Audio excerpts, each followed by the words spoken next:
मुद्दा इस बात का है कि अपने को कैसे भी करके जीपीएससी का जो जीएस पेपर 3 है उसका ना अप्रोच पैदा करना पड़ेगा।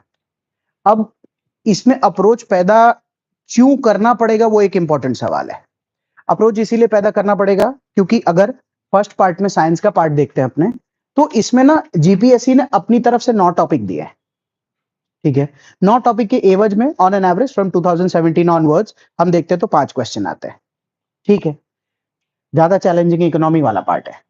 इकोनॉमी वाले पार्ट में देखते हैं तो बी पार्ट वैसे करके इकोनॉमी में लिख रखा है 1 से लेकर अगर टॉपिक देते हैं तो 12 टॉपिक आते हैं। तो साइंस में 9 टॉपिक आते हैं तब तक एक बार तो आदमी मान सकता है, पर अगर 12 टॉपिक आते हैं और उसमें से भी 5 ही क्वेश्चन निकलने वाले हो तो थोड़ा चैलेंज हो जाता है। तो अप्रोच क्या क्रिएट करने की इच्छा है मेरी कि अल्टीमेटली सर इन टॉपिक्स को कैसे भी करके सेग्रीगेट करके एक फ्लो लाके दो कि रीड करूं तो निपटता जाए। मेरी नजर में इन टॉपिक्स में एक फ्लॉ है। कोई भी जैसे एक सिंगल खाली कोई देखकर बताता हूं, जैसे सपोज पॉइंट नंबर 3 है, तो पॉइंट नंबर 3 में लिखा है land reforms in India and Gujarat. तो जब मैं पहली बार इसको पढ़ रहा था खुद अपनी लाइफ में, तो मैं land reforms India and Gujarat ये सब करके पढ़ने लग गया था। फिर मैंने देखा कि वापस से टॉपिक नंबर 4 जो है एग्रीकल्चर का, उसमें ना सेकंड लाइन में लिखा institutional setup of land system and land reforms. So if land reforms is already available, then why are we putting land reforms as topic number 3 specifically and just asking students के भाई आखो land reform तुमने वांचू ऊपर से and all that? तो इसका मतलब topic के ओवरलैप में I'm just taking an example जहां मुझे ठीक नहीं लगा।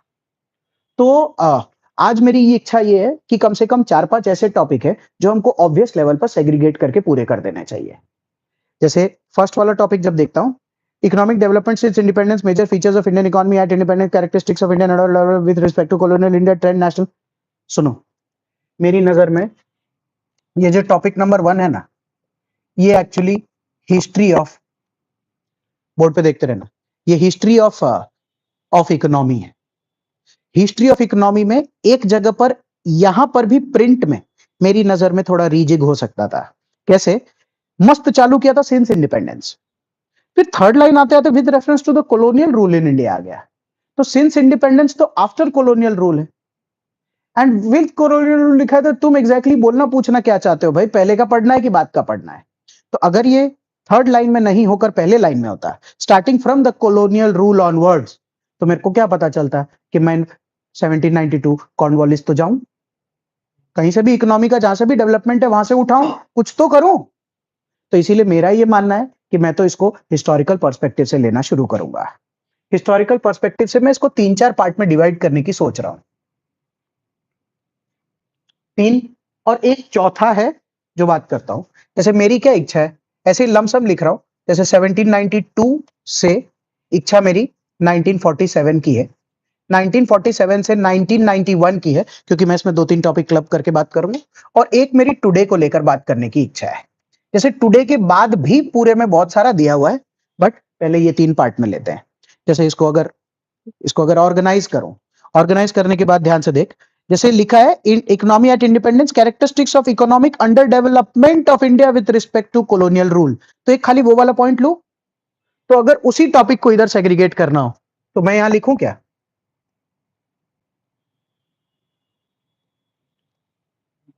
टॉपिक रीजिग होकर बात समझ आ रही है क्या कि क्या बात हो रही है? बना क्वेश्चन, बना क्वेश्चन, बराबर है। जैसे what were the reasons for under development of the Indian economy during the colonial times और द ब्रिटिश रूल, ऐसा ही कुछ लिख कर आएगा। एक और बना, एक और बना। अंडर डेवलपमेंट का इफेक्ट आगे क्या हुआ इंडिपेंडेंस? इफेक्ट आगे क्या हुआ? मैं तो क्या बोलता हूं, इससे अच्छा इफेक्ट इधर ही देखना कि during that time what was the impact on the Indian economy and ये वो। और इसका जो थर्ड वाला बनता है वो ये था कि कौन कौन से सेक्टर्स पे इम्पैक्ट होकर आया। बराबर है। अभी मेरे दिमाग में ऐसा आ रहा है कि अगर चौथा कोई रैंडम क्वेश्चन बनता भी है या पांचवा, तो फिर वो मेरे हिसाब से सारे लोग के लिए वो नॉट टू कॉम्पिटिटिव कैटेगरी में चला जाएगा। फिर everybody is going to write very vague in that. So this is the first part. अचानक से 2-3 पॉइंट को अगर रीजिक करके करे तो अपना टॉपिक एकदम ऑर्गेनाइज हो जाता है। जैसे what are the reasons of under development in India का अगर टेम्पलेट बनाते हैं तो कैसे बनाएंगे टेम्पलेट? हमेशा याद रखना टॉपिक इकोनॉमी का चल रहा है, टॉपिक इकोनॉमी का चल रहा है, बराबर है ना? हाँ भाई, कभी भी, कभी भी, जब भी अंडर ब्रिटिश रूल के टाइम पीरियड का कोई भी क्वेश्चन एड्रेस करते हो और कभी भी तुमसे रीजन और ये सब पूछा जाता है, तो गाइज हमेशा याद रखना ब्रिटिश को तो रीजन बनाना ही, पर इंडिया इन जनरल के रीजंस भी लिखना। Otherwise it looks very poor on our part, that it looks like a jingoism कि सिर्फ मतलब ब्रिटिश की वजह से। We were also less learned, less tech savvy, we also had a cultural bag with us. तो इस ये भी तो रीजन है ना हमारे अंडर डेवलपमेंट के। It is obviously from the British side whatever happened and this that. अच्छा, एक चीज प्लीज, जैसे रीजंस और इंपैक्ट जब भी आएंगे, इकोनॉमी की बात नहीं कर रहा, साइंस की मिला के कर रहा हूं, किसी भी जगह की, गुड और बैड दोनों लिखने का फायदा है।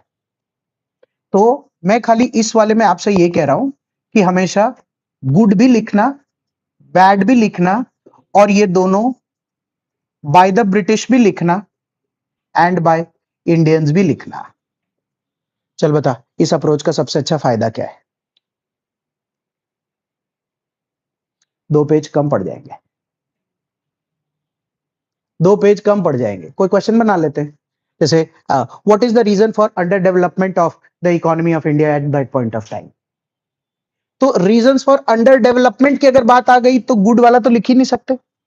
अगर बैड वाले रीजन लिखते हैं, जीपीएससी का एग्जाम है, 2 ही पेज मिलते हैं, तो the bad reasons are by the British side and by the Indian side. तो इंडियन साइड के फिक्स इस टाइम पीरियड में कौन कौन सी ऐसे एस्पेक्ट्स थे जो बैड थे, जिसकी वजह से हमारा किसी भी कारण से ग्रोथ नहीं हो पा रहा था, वो भी चीजें फिक्स है। इसको डायरेक्ट क्वेश्चन अगर पूछूं, बता बेटा 10 ऐसे आइटम जो इंडिया के उस टाइम पीरियड तक बहुत ही बैड थे।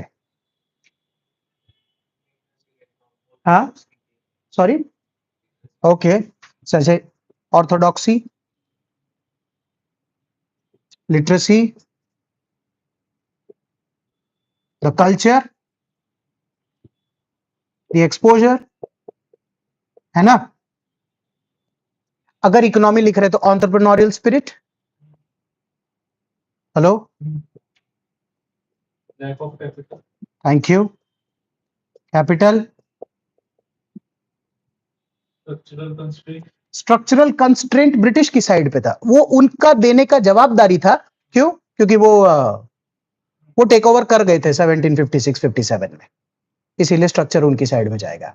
मैं तुमसे क्या पूछ रहा हूं, ऐसे 10 कारण जिसकी वजह से इंडिया का कोई भी आदमी, मतलब मेजॉरिटी इंडियंस आर्थिक रूप से संपन्न क्यों नहीं हो पा रहे थे? इंफ्रास्ट्रक्चर ब्रिटिश में जाएगा, स्ट्रक्चर ब्रिटिश में जाएगा, गवर्नेंस ब्रिटिश में जाएगा, लॉज ब्रिटिश में जाएगा, पॉलिसी ब्रिटिश में जाएगा। एडवेंचरिज्म ही एंटरप्रेन्योरियल स्पिरिट में आ गया है अभी यार। थिंक, आज सोचेंगे तो एग्जाम में पक्का आ जाएगा। ट्रेडिशनल की अगर बात करें तो मैं कल्चर में वो बात उतार चुका हूं, ये तो वर्ड्स है। सोचो ना, इंडिया धंधादारी क्यों नहीं हो पा रहा था?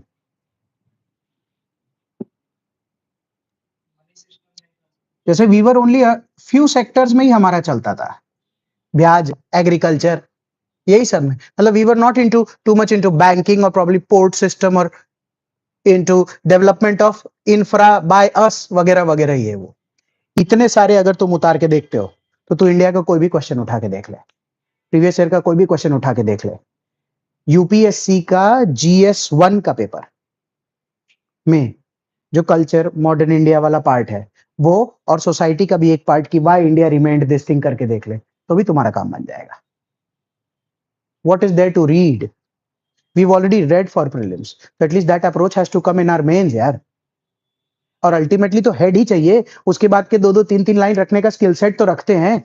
इसके साथ तड़का किस चीज का लगता है? जब कोई इसके साथ इलस्ट्रेशन लेता है, कोई अच्छा एग्जाम्पल लेता है, कोई फ्रीडम फाइटर का नाम लेता है, कोई किसी का कुछ करता है कि भाई यहाँ पर लैग था, कोई इंसिडेंट्स लेता है कि वो उसके पास गया था, उसने उसको मना कर दिया तो भी हमने वो काम नहीं कर पाए। हमारी फैक्ट्री थी, कितनी नैरो थी, हम आयरन एंड स्टील में घुसे, लेट थे, मैच बॉक्स में घुसे, लेट थे, ग्लास पेपर ये सब में घुसे, हम लेट हो गए थे, ओवरऑल जैसे एक जगह पर क्या प्रॉब्लम आ रहा था, द रिच इंडियंस और probably the learned ones were hand in glove with the British only, so we were not very Indian citizen centric country in general. तो इस वजह से ओवरऑल कंट्री का डेवलपमेंट इकोनॉमिक लेवल पर हमको देखने नहीं मिल रहा था।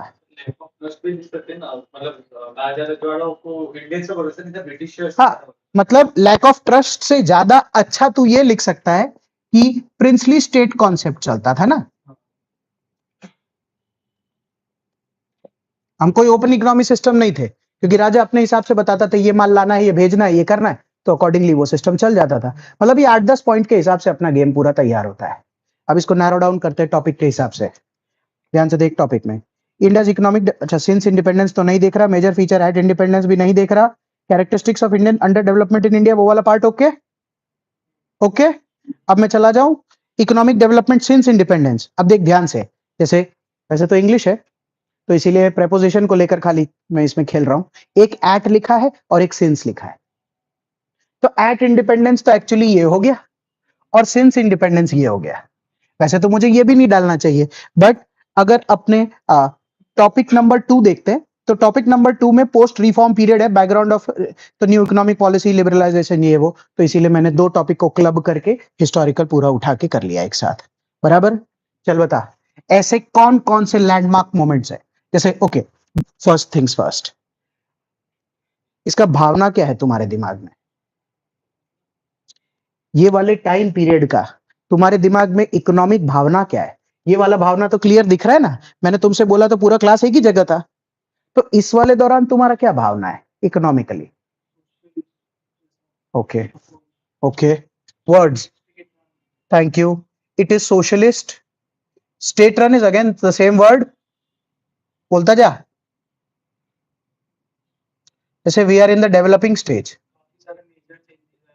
मेजर चेंजेस ही तो पूछ रहा हूं। जैसे मेजर, एक मिनट एक मिनट एक मिनट, मैं इकोनॉमी में पहले, जैसे अगर हमको कभी इकोनॉमी का सोचने की नौबत आई, तो ये कोर्स को तुमने कभी ध्यान से देखा है, अगर आज तुम में से किसी को इकोनॉमी पढ़ाना होता तो कौन से सेक्टर्स में इकोनॉमी पढ़ाता। Thank you.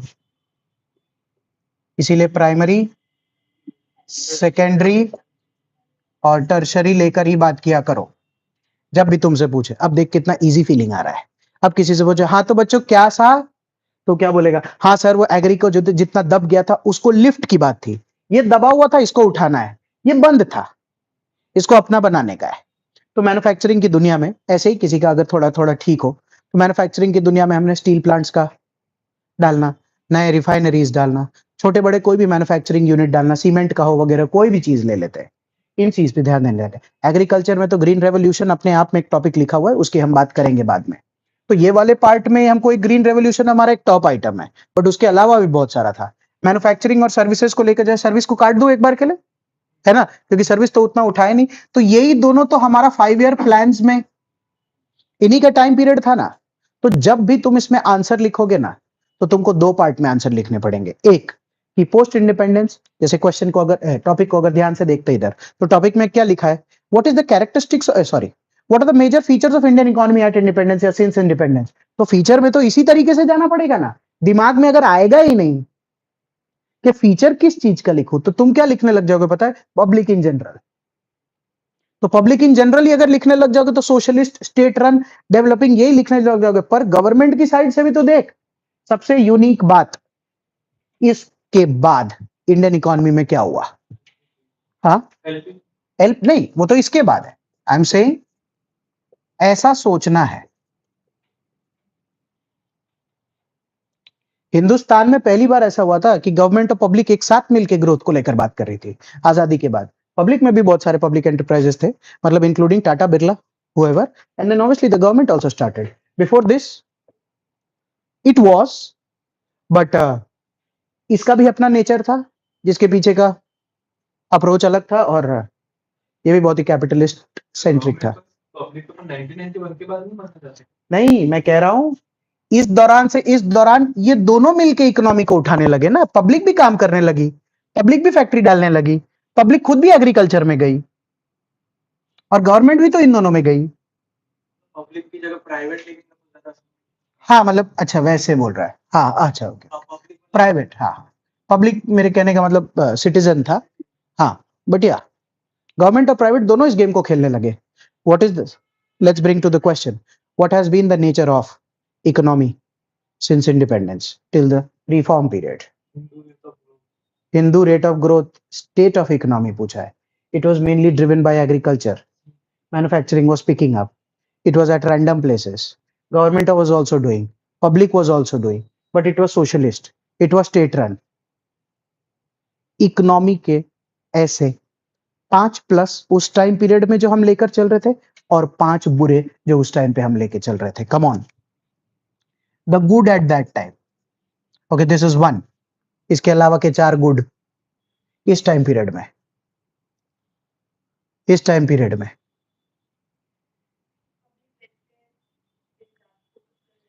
जैसे ओके थैंक यू. जैसे हम लोग ना सोसाइटियल वेलफेयर पे ध्यान दे रहे थे. पॉवर्टी हटाना, अनएम्प्लॉयमेंट हटाना, डेथ कम करना, ये सब सब. We were less capitalist centric and more societal welfare centric. तो एक गुड ये हुआ, दूसरा गुड ये हुआ, और क्या गुड था? लेस कॉम्पिटिटिव को इकोनॉमी का लेक्चर है ना, गुड नहीं बोलेंगे, वो बैड में जाएगा.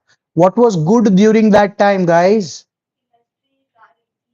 इंडस्ट्रीज आ रही थी, मैंने गवर्नमेंट और प्राइवेट में लिख दिया क्योंकि वो दोनों में ही तो तुम एग्रीकल्चर और मैन्युफैक्चरिंग लिखोगे. हमारे इकोनॉमी में गुड क्या था? फूड सिक्योर, वो सोशल सोसाइटियल वेलफेयर में तो वही जाएगा ना. Poverty alleviation, employment generation, food security देना, ये तो 5 शब्द है ही, वो तो कोर्स में भी लिखा है. हेलो. जैसे मनी का फ्लो बढ़ गया था, जैसे international trade is not the right word at times, international connect हम बढ़ाने लग गए थे क्योंकि इससे पहले सारा कनेक्ट तो एकदम फिक्स था. इधर से रॉ मटेरियल जाएगा या विदेश से पैसा आएगा, वो इधर मतलब we were not doing anything in general. जैसे हमने इसी टाइम पीरियड में नए सेक्टर्स को एक्सप्लोर करने का शुरू किया. Refinery, oil and petroleum, steel, कोयला, टूरिज्म. तो ये वाले सेक्टर्स हमारे खुले, तो थोड़ा थोड़ा हमको पता चलने लगा कि हम इकोनॉमिक लेवल पर कर सकते हैं. What is the bad during this time? Closed economy. Thank you. जैसे closed economy, red tapism, licence raj, balance of payment तो आते आते 91 में आएगा. बट तुम ये ले सकते हो कि विदेशी उधार लेने लग गए थे. जैसे it was all borrowed capital by the government, which we did not realize कि borrowed capital is a good thing or a bad thing or whatever. So borrowed capital. इस तरीके से सोचना चालू करना पड़ेगा क्योंकि जब इसके कभी क्वेश्चन आया नहीं है, अभी देखा नहीं है, पर अगर कोर्स को निपटाना पड़ेगा तो कोई तो तरीका निपटाना पड़ेगा ना, 2 पार्ट में एक करके. सर हमको ना ये सब आता है, पर वो मेंटल लेवल पर स्ट्रक्चरिंग नहीं है उसकी. कोर्स को वापस से देख. कोर्स में लिखा है इकोनॉमिक डेवलपमेंट सिंस इंडिपेंडेंस. फिर ध्यान से देख, major features of the Indian economy at independence. एट पे तो क्वेश्चन आएगा नहीं, एक्चुअली क्वेश्चन सिंस पे ही आएगा. तो major features of Indian economy, 2 word को ध्यान से देखना. जैसे एक लिखा है फीचर्स, एक लिखा है कैरेक्टरिस्टिक. इकोनॉमी की दुनिया में इन दोनों में बहुत भागे भर का ही फर्क है. ना एग्जाम हॉल में इतना डिफरेंशिएट हो पाता है, ना डिस्कस करते वक्त इतना हो पाता है. तो please don't get bothered by to such terms which are vaguely similar. Right, clear? अब एक बार के लिए उसको कूद, क्योंकि trend in national income per capita income अभी नहीं देख सकते. सेक्टोरल कॉम्पोजिशन अभी देखना पड़ेगा. डेवलपमेंट अंडर पॉलिसी रिजीम्स देखना पड़ेगा. गोल कंस्ट्रेंट. अब सुनो ध्यान से. जैसे इस टाइम पीरियड में इस बोर्ड पर ऐसा एक और कौन सा टॉपिक है जो उसमें पढ़ते पढ़ते अभी ले सकूं मैं? ये देख, all 5 year plans. I have a question. ये कोर्स ऐसा क्यों बनाया गया है? ये कोर्स ऐसा क्यों बनाया है? कोर्स बनाया था 2016 में. सुनो ध्यान से. कोर्स बनाया था 2016 में. 17 तक 5 ईयर प्लान चलते थे, ठीक है. 5 ईयर प्लान के बाद नीति आयोग टुक ओवर, तो बाद में ये वर्ड का एडिशन हुआ है क्योंकि नीति आयोग 2015 में 16 में एक्टिव होने लगा एंड 17 में खत्म हो गया. In my personal opinion, now nobody asks about 5 year plans because it's it's less pro government and Niti Aayog is more pro government. क्योंकि 5 ईयर प्लान अगर पढ़ाना पड़ेगा या बात करना पड़ेगा तो यहां तक जाना पड़ेगा ना, 2017 तक जाना पड़ेगा. तो इसीलिए कोर्स में तो लिखा है under different regimes including 5 year plans. अब इसमें क्या लिखा है? Goals, constraints, institution and policy framework. मैं क्या बोलता हूं, ये चारों वर्ड को नीति आयोग के साथ अब सेट करके घर पे पढ़ लेना ना, लक्ष्मीकांत में से. अभी इकोनॉमी में नीति आयोग के कौन से 3 शब्द है? अभी 3 सेगमेंट्स में वो काम करता है, 3 ईयर, 7 ईयर, 15 ईयर. हाँ, 3, 7 एंड 15. ऐसे ही पूछता हूं मुंह जबानी कि अगर मेरे को एक क्वेश्चन बनाना पड़ गया कोर्स में से, तो मैंने आपसे क्वेश्चन बनाया कि what are the current goals of the NITI Aayog, the constraint that they face, the institutional aspect that they are following and the current policy framework. अब अपने को चारों एक जैसा फीलिंग देता है क्योंकि हमको खाली नीति आयोग आता है, पर चारों बात में फर्क है. बराबर. मैं तुमको नीति आयोग को लेकर कुछ चीजें टुडे में यहां ये 2 टॉपिक क्लब करके बात करूंगा. बट 5 ईयर प्लान्स अगर करने बैठ गए तो बहुत भारी हो जाएगा क्योंकि फर्स्ट 5 ईयर प्लान से लेकर 12th 5 ईयर प्लान तक में अलग अलग टाइम पीरियड में अलग अलग पॉलिसी और अलग अलग चीजें आना, मतलब वो एक टायरिंग प्रोसेस हो जाएगा. अपने में से अगर कोई भी है जो पढ़ा हुआ है, जिसके पास वो नोट्स बनी हुई है, कोई भी आराम से बता सकता है कि डेयरी का ग्रीन रेवोल्यूशन कब आया, डेयरी का रेवोल्यूशन कब आया, ये वाला कब आया, आईआईडीपी का प्रोजेक्ट कब आया, इंटीग्रेटेड रूरल डेवलपमेंट प्रोग्राम कब आया, और कब कमांड एरिया डेवलपमेंट प्रोग्राम आया. तो एक अलग फैक्टर है all together. If you know it it's fine, but if there is time constraint और अगर कुछ ओमिट करने की नौबत आ गई तो मेरे पर्सनल ओपिनियन में कर सकते हैं. बाकी देखो आ गया तो बहुत बार भाग्य का भी खेल होता है ऐसा. सो टॉपिक देख, जैसे primary secondary and tertiary development. Okay ठीक है, गोल्स. हाँ, अब इस वाले में 2 ऐसे क्वेश्चन जिसमें मुझे लगता है मैं फंस जाऊंगा. कौन से?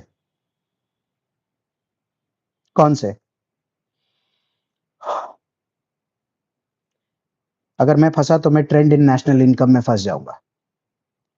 कैसा है पता है? ये देख,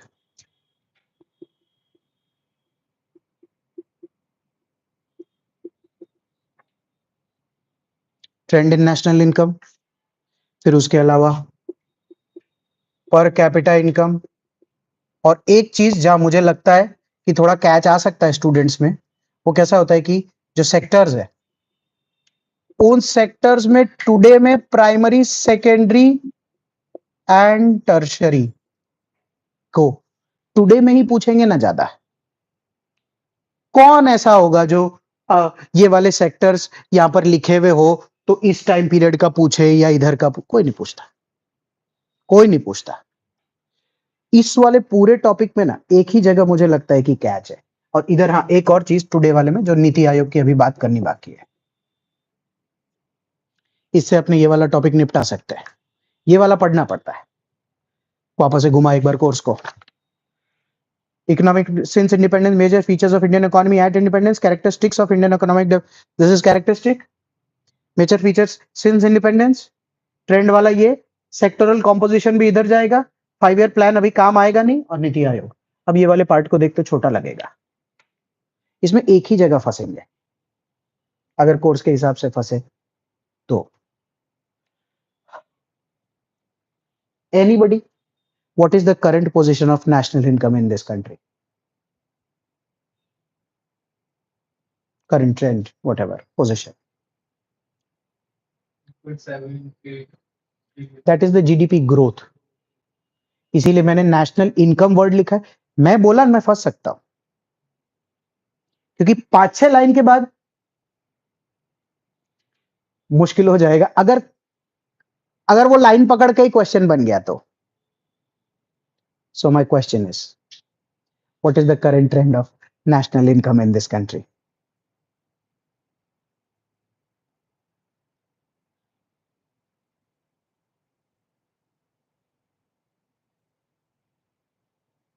सुनो, जब भी नेशनल इनकम को लेकर आए, जब भी इकोनॉमी में कोई भी चीज को लेकर आए, तुम दिमाग में 2-3 फोटो, एक फोटो बनाता हूं इधर, ये देख।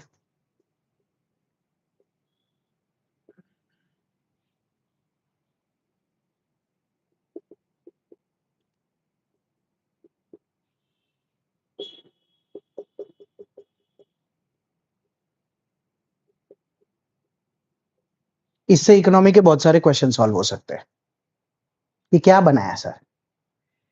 The government through all these sectors, and I've written the word sector, but through platforms and everything, is connected to me.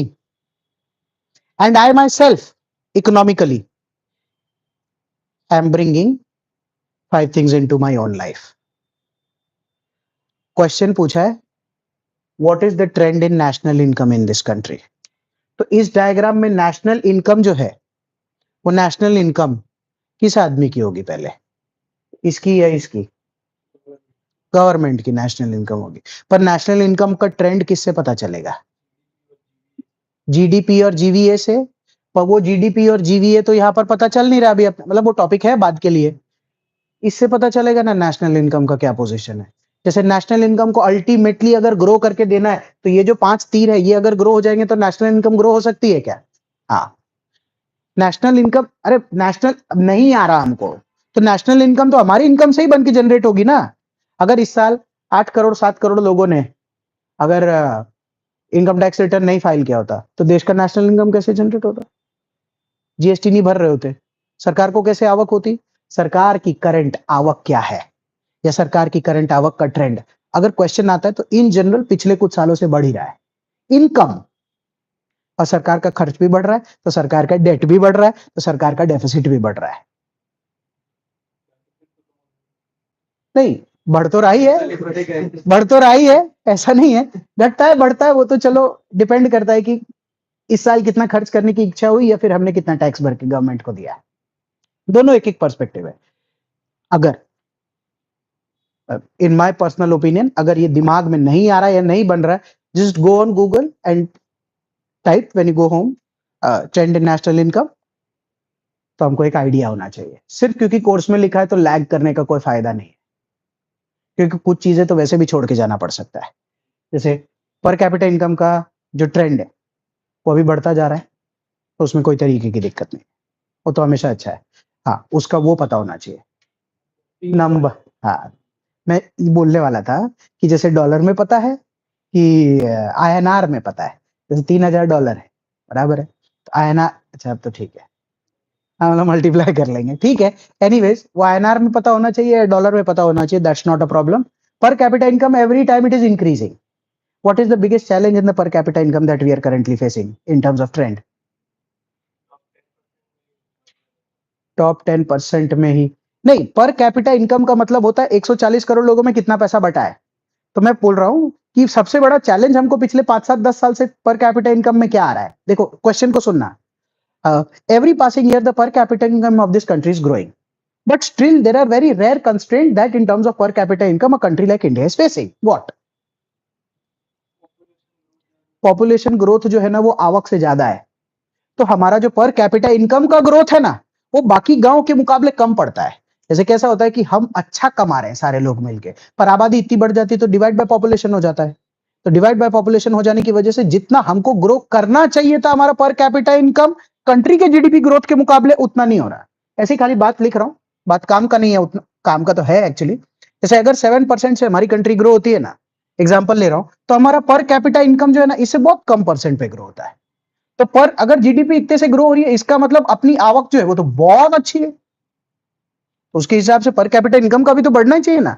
तो पर वो आवक को जब इधर डालते हैं और डिवाइडेड बाय पॉपुलेशन करते हैं ना, तो अपना डिनोमिनेटर बहुत बड़ा होने लग जाता है। तो इसीलिए बाकी गांव 60% से जब जीडीपी में ग्रो होता है ना, तो उसका पर कैपिटा इनकम भी बहुत अच्छा हो जाता है। और अपने साथ क्या हो रहा है कि अपना पॉपुलेशन का भी ग्रोथ एकदम बढ़िया चल रहा है, तो इस वजह से हमारा वो प्रॉब्लम आ जाता है। मतलब प्रॉब्लम तो कुछ भी नहीं है, मतलब डेटा के हिसाब से हम not so good growing country दिखते हैं गांव में। और कुछ देश ऐसे हैं जिनमें वही जो अभी तू बोल रहा था कि जैसे 10% ऑफ द पॉपुलेशन के पास ही सारा पैसा है और बाकी 90% पॉपुलेशन ना बराबर है या उनके पास उतना भी कम नहीं पड़ता है, तो पॉपुलेशन से डिवाइड होता है तो उनका पर कैपिटा इनकम बहुत हाई आता है, हमारा $3000 ही आता है ऐसा। तो जो अगला क्वेश्चन था वो पर कैपिटा इनकम पे भी था। मुझे नहीं लगता कि पर कैपिटा इनकम पे पर से कोई पूरा 2 पेज का आंसर लिखने लायक बन सके। हाँ, रैंडम बहुत कोर इकोनॉमी का क्वेश्चन अगर कभी बना देना हो जो प्रीलिम सेंट्रिक टाइप हो, तो हम बोलेंगे कि what are the reasons for the growth, not so high growth of per capita, how can we improve, ये वो करके अब उसमें रैंडम रैंडम बातें लिख लिख के उस आंसर को कंप्लीट करना पड़ेगा। उसमें हर चीज में या तो तुमको आवक बढ़ाने वाली कोई बात लिखनी पड़ेगी या आबादी घटाने वाली कोई बात लिखनी पड़ेगी। न्यूमरेटर को इंक्रीज करो, डिनोमिनेटर को डिक्रीज करो, तभी अल्टीमेटली तुम्हारा वो इंक्रीज होगा। यही कोर है आंसर राइटिंग का। तो 5 पॉइंट उसके लिख देना, 5 पॉइंट उसके लिख देना, इससे तुम्हारा 2 पेज भरने का प्रोसेस पूरा हो सकता है, अदरवाइज मुश्किल हो जाएगा। जैसे एक सेक्टर्स में है, हाँ, जैसे मैं भी ये बात कर रहा था, यही अपना डायग्राम है फिलहाल के लिए। तो डायग्राम में कैसा है, ये सेक्टर, ये गवर्नमेंट है, गवर्नमेंट के साइड से सेक्टर्स है, तो मैंने तो ये बड़ा करके सेक्टर लिख दिए। सेक्टर में ऐसे ही कोई मान ले जैसे ये मेजर 3 है, प्राइमरी सेकेंडरी टर्सरी। वैसे इसको अगर ऐसे देखा जाए तो कौन कौन से सेक्टर हो सकते हैं 8-10 इकोनॉमी के? Energy, defence, automobile, textile, infra, banking, बोलते जाओ। हाँ, रेलवे, इंफ्रा, रेलवे, ठीक, बोलते जाओ, एग्रीकल्चर। तो फिर वो उसमें आप समझ गए, या तो 3 रख लो और 3 को फिर एक्सपांड करो, या तो फिर इन जनरल 10 रखो, तो बात हो सकती है। अब इधर जो क्वेश्चन है ना, उसमें प्राइमरी सेकेंडरी टर्सरी लिखा है। अब अपनी भाषा में अगर जो अभी हमने सेक्टर्स इलेबोरेट किए, तो फिर वो इंफ्रास्ट्रक्चर चला जाएगा सेकेंडरी में, मैन्युफैक्चरिंग टर्सरी में चला जाएगा, फिर बैंकिंग चला जाएगा, ये वो। अब कैसा है ना, ये क्वेश्चन खा जाएगा। तो बता, इस क्वेश्चन को सबसे अच्छे तरीके से करने के लिए क्या करना पड़ता है? कोरोना को सेंटर में लेके अब हो गया उसका टाइम। अब उसका टाइम हो गया कुछ अच्छा कि जैसे अपने को सबसे ज्यादा नंबर मिले। Corona post corona compare. अरे बहुत सिंपल है, बजट, इकोनॉमिक सर्वे बजट है ना, उसके तीनों सेक्टर्स का पहले 2-2 पेज लिख कर आते हैं उस साल का, सिर्फ पहले 2-2 पेज कि उन सेक्टर्स में क्या हो रहा है। बहुत ही छोटा होता है और आधा तो पता ही है। जैसे एग्रीकल्चर मान ले अपने नहीं पढ़ के गए, तो what is the current trend of the primary sector? What? जैसे employment is going down, disguised unemployment is increasing, it is not contributing too much to the GDP। ये 5-7-8 पॉइंट तो जब अपन ने पहली बार सिविल सर्विसेज की प्रिपरेशन शुरू की थी तब से ही है, बराबर है। तो वो तो उसमें उस आज भी लिखा है, क्यों? क्योंकि जब से तुमने या मैंने प्रिपरेशन शुरू की थी तब से वाकई में आज तक यही चल रहा है। तो वो तो हो जाएगा, गेम नंबर्स का है, गेम थोड़ा सा डेटा एनालिटिक्स का है। चल इस पे क्वेश्चन पूछता हूं, करंट ट्रेंड में हमारा प्राइमरी सेक्टर जो है वो अपने सर्वाइवल के लिए किस साइड मूव कर रहा है, या अपने सर्वाइवल के लिए क्या क्या चीजें अपना रहा है? Allied sector, animal husbandry, marine aquaculture है, ये सब सब तो तूने सेक्टर खोल दिया। फिर 10 पॉइंट निकलेंगे करंट ट्रेंड में। ग्लोबल हो रहा है, ग्लोबल हो रहा है, एक्सपोर्ट हो रहा है, 2 हो गए। थर्ड, टेक्नोलॉजी एडवांसमेंट हो रहा है, थर्ड। फोर्थ, कोऑपरेटिव फार्मिंग हो रहा है, फिफ्थ, अक्षय को जगह, फिफ्थ। फिर हाँ, थिंक, सोशल फॉरेस्ट वो इसका पार्ट नहीं है, वो तो इसके काउंटर में। थिंक, थिंक एग्रीकल्चर में क्या नया, कॉन्ट्रैक्ट फार्मिंग, जैसे we are into food processing now, जैसे सीलोज एंड गोडाउन कॉन्सेप्ट है, जैसे रॉ एक्सपोर्ट्स है, जैसे इंडिया में ही उसका वैल्यू एडिशन मैन्युफैक्चरिंग है। मतलब ऐसे बहुत सारी चीजें, जैसे educated people are moving back to the villages for for for expanding the sector. जैसे ऑर्गेनिक, दैट्स एकदम कैश वाला। तो these are 10 such trends of the primary sector that you can see. अब इसीलिए मैं बोला कि अगर एक पेज आदमी या 2 पेज खाली इकोनॉमिक सर्वे या उसके पढ़ लेना एग्रीकल्चर वाला, तो अपने को ट्रेंड का आइडिया लग जाए। मैं ये नहीं कह रहा हूं कि कोर्स में एकदम एक्सप्लिसिटली मेंशन्ड है कि ये ट्रेंड पता होना चाहिए, बट ये ट्रेंड पता होने से हमको किसी भी क्वेश्चन का कंक्लूजन आ जाएगा। या कभी लिखने की नौबत आई, एग्रीकल्चर पे ऐसे ही लिखने की नौबत आ गई, ऐसे में अपने को लगता है कि एक पेज तो एग्रीकल्चर में लिखना ही पड़ेगा, क्या नया क्या लिखूं। तो 10 आइटम अपने तो पढ़ के ही गए थे ना प्रीलिम में, तो उसका एक लिस्ट हो जाए तो काम बन जाए ना। ऐसे में लोग सर्विस सेक्टर का नहीं जानते। सर्विस सेक्टर में हम क्या खास कर रहे हैं अभी, 5 बता दो। सर्विस सेक्टर में 5। ज्यादा एक्सपोर्ट करें बहुत सबसे पहले हम ग्लोबल हो रहे हैं, सबसे पहले हम ग्लोबल हो रहे हैं, हम आउटसोर्सिंग का हब बन रहे हैं। थर्ड, नए सेंटर्स खोल रहे हैं, आउटसोर्सिंग का हब, बेंगलोर जैसे दूसरे सेंटर, जैसे इंडिया मल्टीपल सेंटर डिसेंट्रलाइज्ड हो रहा है, work from home, upgradation in terms of usage, device usage also, and in terms of networks also, real time delivery, tracking system अपना ये सब क्या मजबूत हो गया है। पहले ये सब कुछ नहीं था।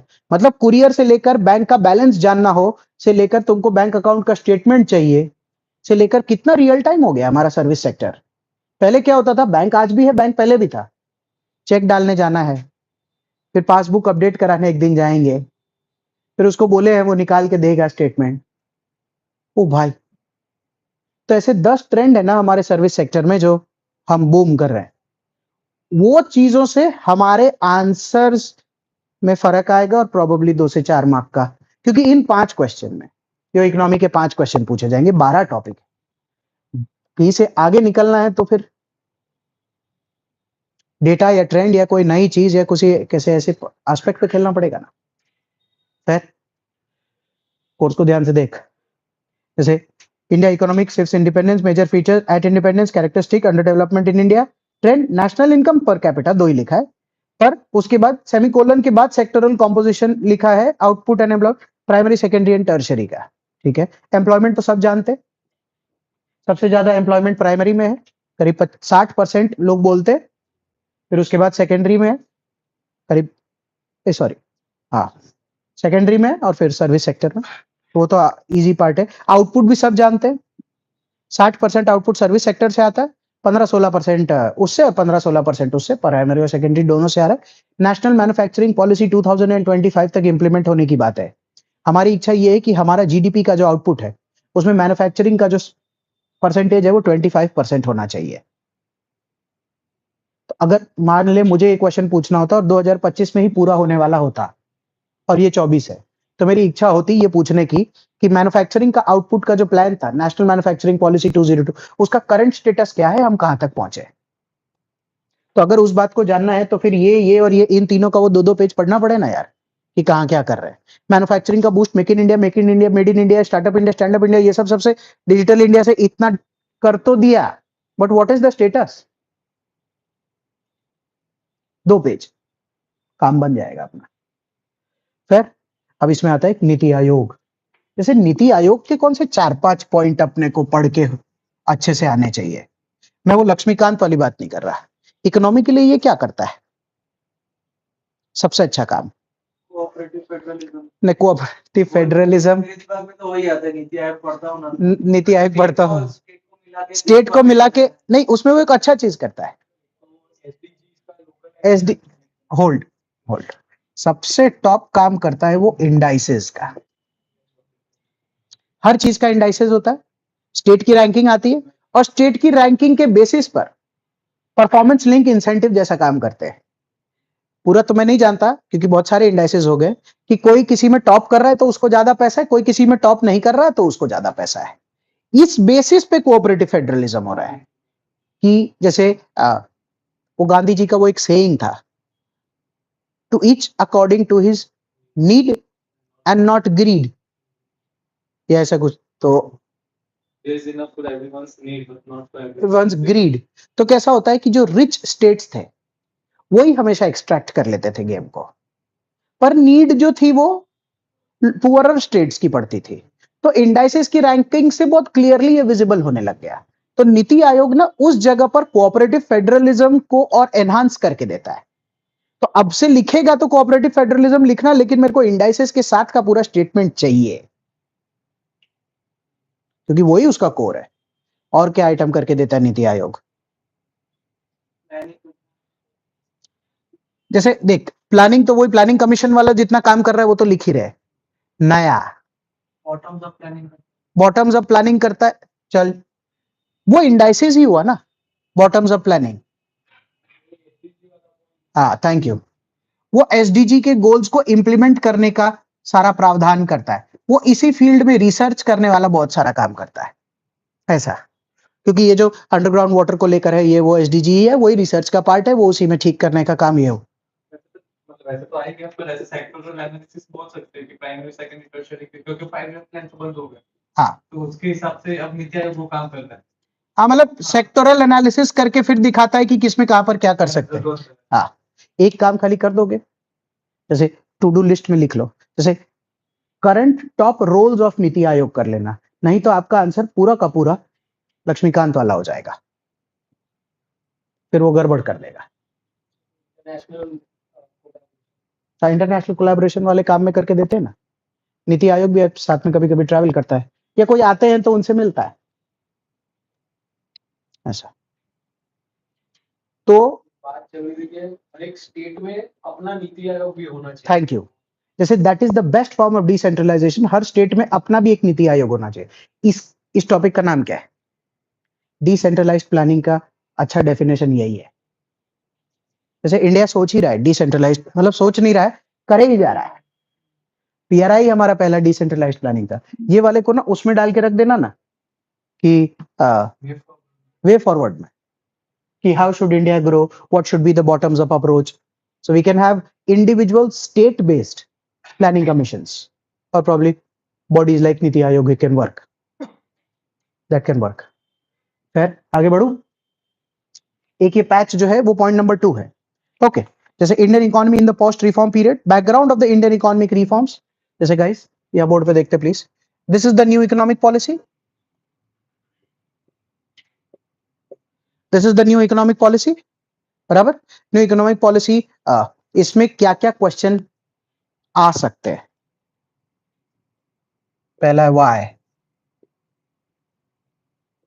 what all we did and what was the output। Output is LPNG, है ना।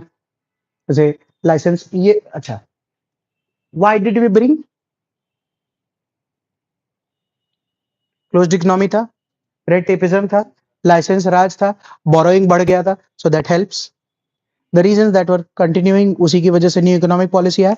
इंडिया वांटेड टू ग्रो, ये वो बैलेंस ऑफ पेमेंट क्राइसिस हो गया था, बहुत सारा बढ़ गया था, हमने विदेश से वर्ल्ड बैंक से उधार लिया, और फिर उन्होंने हमको एवज में ये बोला कि भाई तुम अपनी इकोनॉमी खोलो।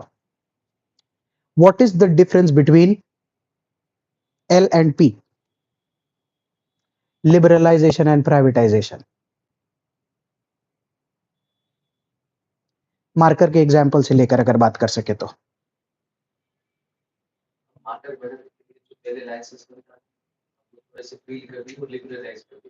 जैसे मार्कर पहले सरकार बनाती थी, तो तू जवाब लिबरल का दे रहा है, लिबरल में क्या करेंगे? लाइसेंस राज कम कर दिया, तो अब प्राइवेट प्लेयर्स भी वो बना सकती है, तो फिर वो प्राइवेटाइजेशन नहीं है। लिबरलाइजेशन की वजह से प्राइवेटाइजेशन। थैंक यू, लिबरलाइजेशन की वजह से प्राइवेट। तो लिबरल पता है क्या है? ऑफ नॉर्म्स हो गए, ईज ऑफ नॉर्म्स हो गए, वो सब लिबरल है। Throwing open of businesses liberal है। जैसे keeping 51% stake and giving 49% stake to a private company is also liberalisation, but 51 to somebody is privatisation. वो फर्क है। क्योंकि मेरे को क्या पूछना है ऐसे तो, अच्छा मतलब अच्छा क्वेश्चन है, बट जैसे न्यू इकोनॉमिक पॉलिसी आई थी, अभी हर साल करंट अफेयर में मैं देखता हूं कि करंट गवर्नमेंट ये बात करते रहते हैं कि हमको वापस से न्यू इकोनॉमिक पॉलिसी लेकर आना है, पर क्या है कि अब इकोनॉमी हमारा इतना ओपन हो गया है, इतना ग्लोबल हो गया है कि न्यू इकोनॉमिक पॉलिसी लाएंगे कैसे? तो अब आता नहीं, तो अब अपना सेक्टर वाइज इकोनॉमिक पॉलिसी निकलती है ना, कि भाई फॉर दिस फॉर दैट। जैसे मैंने नेशनल मैन्युफैक्चरिंग पॉलिसी बोला जो 2025 तक इतना प्लान है, तो मैन्युफैक्चरिंग के लिए जो एग्रीकल्चरल लॉज लेकर आए थे, तो एग्रीकल्चर के लिए था। आईटी की अलग चलती है, डिफेंस का अलग ले आते हैं, डिजिटल का अलग ले आते हैं, इसका अलग ले आते हैं, तो अब तो वो वाला सिस्टम नहीं हो सकता। तो क्वेश्चन मुझे ये पूछना है कि जो इसके हिसाब से भी है, जैसे क्वेश्चन अगर टॉपिक देखेगा ध्यान से, Indian economy in the post reform period, ये रहा पोस्ट रिफॉर्म पीरियड, अच्छा सॉरी ये पोस्ट रिफॉर्म पीरियड है ना।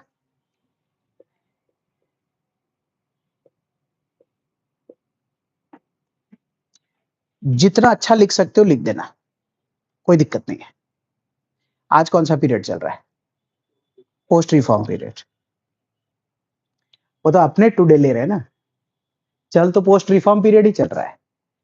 We are currently continuing the new economic policy, that's the regime. So ये टुडे को लेकर है। Background of the Indian economic reform क्यों आया था, वही क्वेश्चन है। New economic policy in the context of liberalisation, privatisation, globalisation, and the most important question,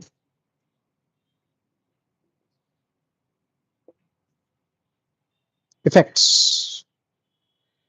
2 page भरना हो तो? जी नहीं।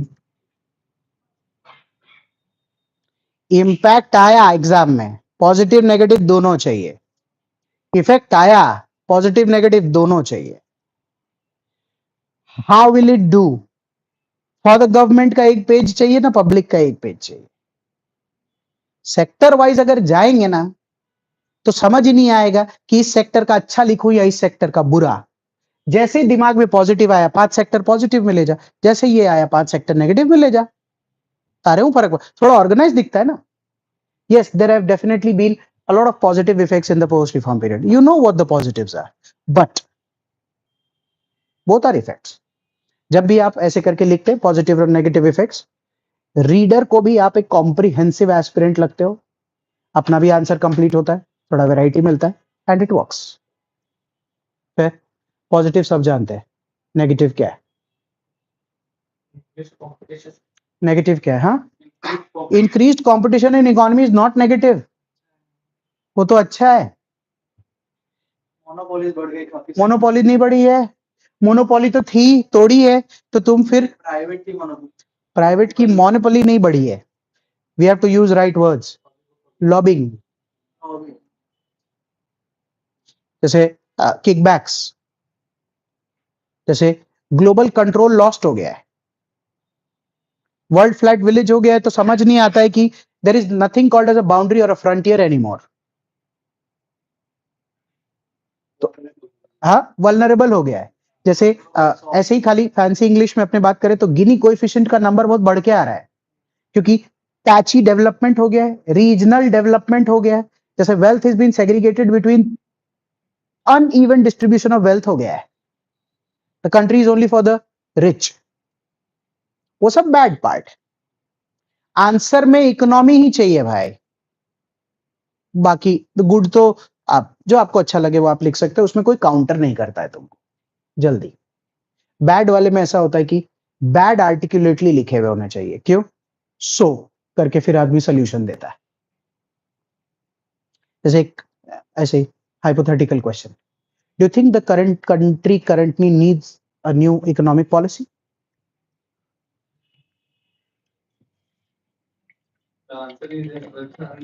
Exactly the answer is yes, but अंदर क्या, तो इसीलिए तो सवाल पूछा है कि हाँ, जैसे ही पेज में लिखते हैं यस, पे लिखते हैं वो पीछे 2 पेज भी है। सनराइजिंग सेक्टर्स पे ध्यान देना चाहिए, पीछे वाले सेक्टर लोग है, पीछे वाले सेक्टर में सनराइज ज्यादा बड़ा हो, तो आधा पेज तो अभी क्या हो रहा है वही, हाँ उसमें ही चला रहा। एक मस्त चीज बताता हूँ,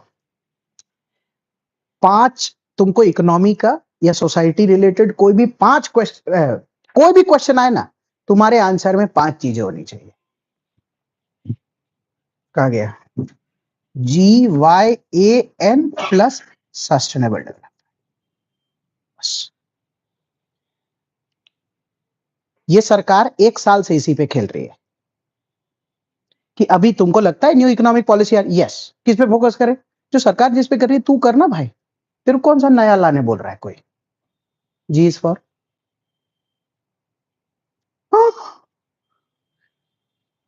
Y is for A is for Y is for youth, A is for agriculture, N is for nari, तो जी इज फॉर गरीब। तो अब जो हमारा डेवलपमेंट है ना, उसके 5 पाए मैं बना के दे रहा हूं, बाकी आंसर अच्छा साउंड होता है क्योंकि सरकार ही ज्ञान प्लस सस्टेनेबल डेवलपमेंट पे ध्यान दे रही है। कोई भी चला जा, कुछ भी रिवर्स करके सोचेगा तो तेरा दिमाग चलने लगेगा, हाँ सर बात में तो दम है। फोकस ही ज्ञान पे है। गरीब, यूथ, एग्रीकल्चर, नारी, सस्टेनेबल डेवलपमेंट, पर्यावरण। अगर कोई भी क्वेश्चन आए तुमको, what do you think can India do, what step, just gyan plus SD, keep thinking, one page is done. What can we do for the women and ये वो that we are not discussing. What to do in agriculture that we are not discussing. मतलब मालूम ही है, youth को employment देना है, opportunity देना है, एजुकेशन देना है, एक्सपोजर देना है, नारी को पहले दर्जा देना है,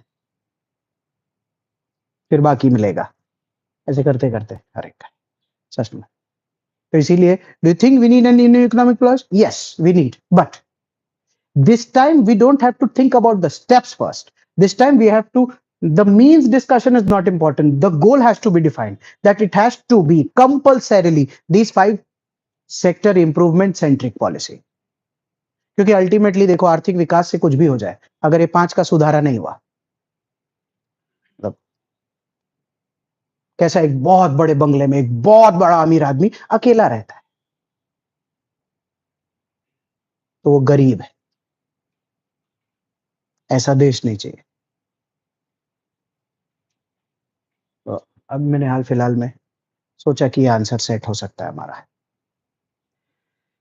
Okay, so coming back to the topic, Indian economy in the post-reform period, background of Indian economy, new economic policy, liberalized private effects.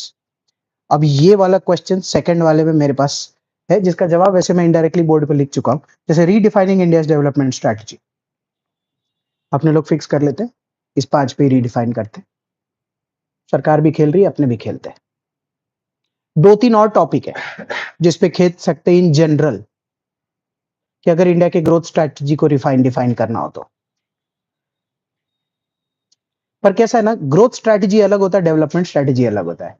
Growth लिखता तो रूरल और अर्बन इनको भी करता है, पर डेवलप करना है। इसके साथ अगर 1-2 जोड़ना हो तो कौन से सेक्टर जोड़े?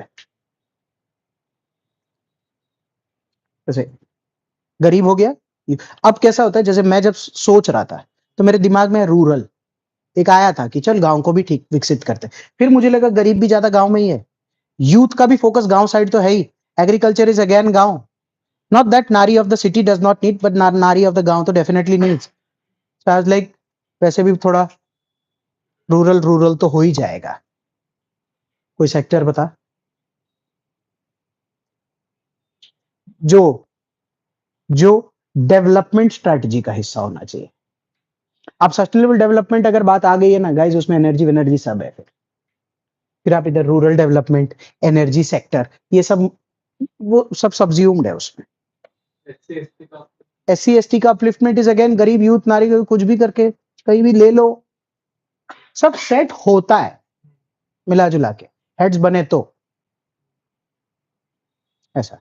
तो ये वाला जो क्वेश्चन है, रीडिफाइनिंग इंडिया डेवलपमेंट स्ट्रेटेजी, मेरा ये मन है, बाकी अपनी अपनी इच्छा है।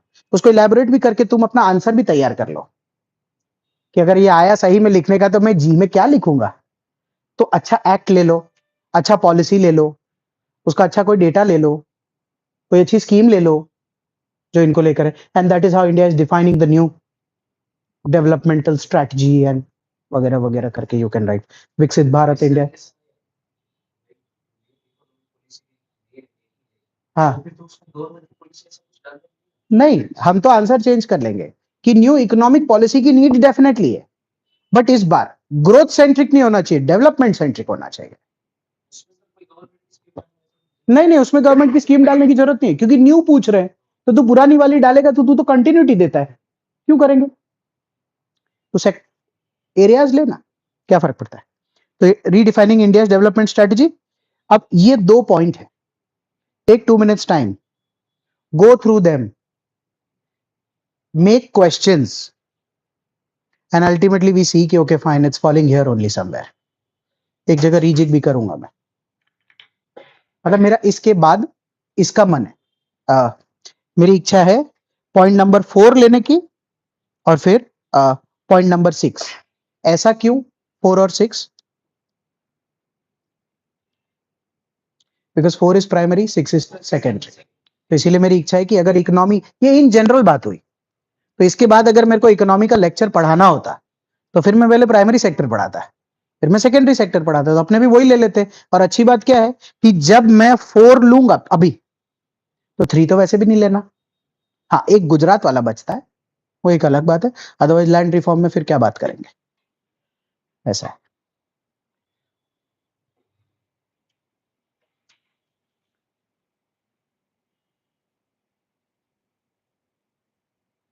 नीति आयोग में सर 2 बार क्वेश्चन आए थे, नीति, 2 बार प्लानिंग की है। हाँ, तो मैं तो बोला ही कि मैंने नीति आयोग के नए एस्पेक्ट तुमसे पूछे।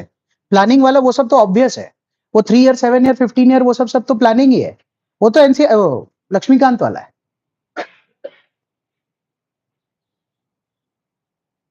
देखिए एक मस्त बात बताऊं, नीति आयोग का जब प्लानिंग और ये सब करके जाएंगे ना, तो अपने को ये पता चलेगा कि वो इसमें कहां कहां कौन कौन से सेक्टर में क्या कर रहे हैं। They are planning for cooperative federalism, suppose एक क्वेश्चन ही बनाया मैंने, NITI Aayog currently is planning to strengthen cooperative federalism, elaborate. अब प्लानिंग भी आ गया है और कोऑपरेटिव फेडरलिज्म भी आ गया है, ये दो अपने आंसर में यूज किया करते थे, ये तो क्वेश्चन में आ गया।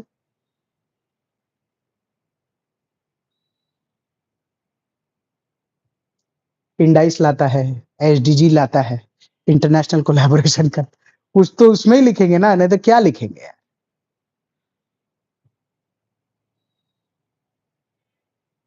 The idea is to write content with at least a mark better than the others. तो अगर इकोनॉमी के 5 क्वेश्चन में 5 मार्क भी बढ़ते, अपना काम हो जाए। I am open to questions also. Topic से एंट्री किया, otherwise as well.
Anybody?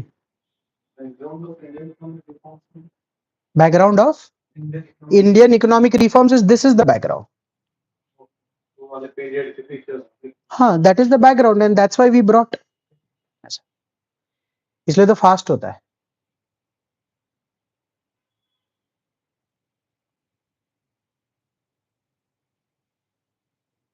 Redefining में सर इसके अलावा कुछ नहीं बन सकता ना, मतलब अपने को नई की जरूरत है या नहीं? जैसे जब भी पूछे ना do you need to redefine, तो हमेशा यस लिखने से तुम पॉजिटिव साउंड होते हो। रीडिफाइनिंग का यही आता है कि आपको रीडिफाइन करना चाहिए ऐसे। अच्छा, इसमें कैसे क्वेश्चन बनेंगे? Redefine, redefining India development strategy अगर इकोनॉमी में है, जैसे इसमें अगर मेरे को क्वेश्चन को डिफिकल्ट बनाना हो तो मैं इसके आगे कोई भी एक सेक्टर लिख दूंगा, जैसे redefining India development strategy in the agriculture sector, वो सिखाऊंगा मैं। कि उसमें क्या क्या लिखना होता है, कि उसमें सोशल साइंस एंड टेक वगैरह वगैरह, लॉ, पेस्टल जी डालते। फिर कोई भी सेक्टर लेते, ये तो चल इसने बात किया तो अपने बात कर लेते हैं कि सपोज यही क्वेश्चन आता है, redefining India strategy in the agriculture sector, तो अपने जो पेस्टल जी लेते हैं ना, सेक्टर में आए ना तो वैसे ही डिफाइन करना, क्योंकि अगर आज के दिन में एग्रीकल्चरल इकोनॉमी है, पेस्टल जी से लेते तो इकोनॉमिकली ठीक करना ही है उसको, सोशली भी ठीक करना पड़ेगा, टेक्नोलॉजिकली भी ठीक करना पड़ेगा, लॉ वाइज भी ठीक करना पड़ेगा, ज्योग्राफिकली भी ठीक करना पड़ेगा, इंटरनेशनली भी ठीक करना पड़ेगा, तो अपना काम बन जाता है 2 पेज में, थोड़ा वेराइटी भी मिलता है। तो या तो स्पेसिफिकली कोई सेक्टर आता है, सेक्टर नहीं आता है तो पेस्टल जी नहीं लेके फिर एक जो सब मेरे को लगता है कि अभी government is working on this also, ये हो सकता है। और उसके अलावा रीडिफाइनिंग इंडिया डेवलपमेंट स्ट्रेटजी, अभी पूछ सकते हैं ना कि एलपीजी ने कैसे रिडिफाइन कर दिया हम्म, डेवलपमेंट। बिल्कुल। How did the new economic policy और द रिफॉर्म, पॉजिटिव फिर तो पॉजिटिव और नेगेटिव इंपैक्ट ही लिखना है ना। हाँ, वो तो एक्चुअली क्वेश्चन तो वही हुआ ना। हाँ, द इफेक्ट ऑफ एलपीजी हो गया बेसिकली फैंसी इंग्लिश में। कोई घूम सकता है, मतलब ऐसा हाँ हाँ, रिडिफाइन लिखेंगे तो कोई थोड़ा तो घूम सकता है कि ऐसा ये, लिखेंगे तो डायरेक्ट पता चल हाँ जाएगा कि हाँ हाँ, वो हमको डिकोड करना पड़े कि अगर एग्जाम में जैसे how did the new economic policy redefine India's development strategy today in the current times, तो एक्चुअली पॉजिटिव इफेक्ट है नेगेटिव इफेक्ट ही पूछा है। हाँ, वर्ड प्ले था वो बेसिकली। खैर, और तो मेरे दिमाग में, आप में से कोई के दिमाग में कोई ऐसा बात कहीं जो डिकोड करते वक्त छूटा हो, जो हमको लगे कि ऑब्वियस केस में इसको, जिससे हमको ये पता चले कि नीति आयोग और 5 ईयर प्लान को कंपेयर भी तो पूछ सकते हैं ना कि नीति आयोग में ऐसा क्या अलग है कि 5 ईयर प्लान से। हाँ, तो नीति आयोग और 5 ईयर प्लान के बीच का कंपैरिजन, हाँ कंपैरिजन नहीं अच्छा भी हो पूछ लिया है। हाँ, तो मैं ये बोलने वाला था एक्चुअली कि वो 2017, 18, 19 में ही मजा आता है उसमें, वो 2-3 साल जो ट्रांजिशन होता है, जैसे अब मुझे ऐसा लगता है कि जो 18-19 से प्रिपेयर करने वाला जनरेशन है, वो तो 5 ईयर प्लान की कोई बात ही नहीं करता होगा, उन्होंने वो युग ही नहीं देखा जब 5 ईयर प्लान हुआ करता होगा, या उसकी कोई 1-2 साल का हैंगओवर था 5 ईयर प्लान का, 17, 18, 19 तक। उसके बाद तो अब आउटडेटेड, और फिर मैं तो खुद ही ये बोला, पढ़ना है तो पढ़ लेना, मैंने इसीलिए लाल मार्कर कर दिया है। ज्यादा लंबा है। एग्जैक्टली exactly, बहुत ज्यादा लंबा है ये, मेरी तरफ से ना नहीं है, ये मेरा खाली ओपिनियन है, नहीं तो कभी नहीं खत्म कर पाएंगे चीजें यार। फिर आगे बढ़ू, मुझे एग्रीकल्चर वाले में मूव करना है। I M rubbing the board.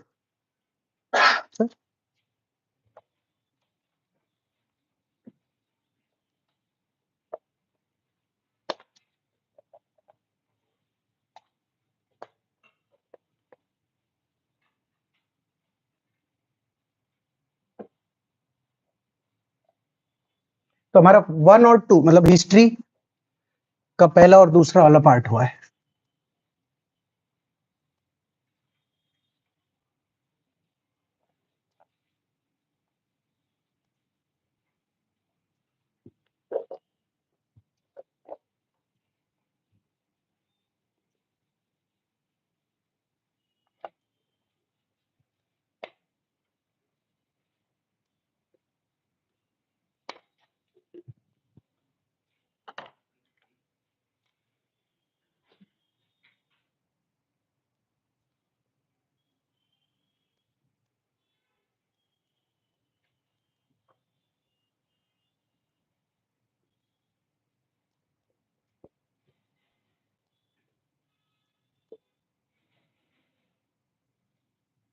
इसमें मैं एक ब्रह्मास्त्र का इस्तेमाल करता हूँ और मुझे कभी भी उसमें दिक्कत नहीं आती है। इस वाले में अप्रोच यही ले रहा हूं,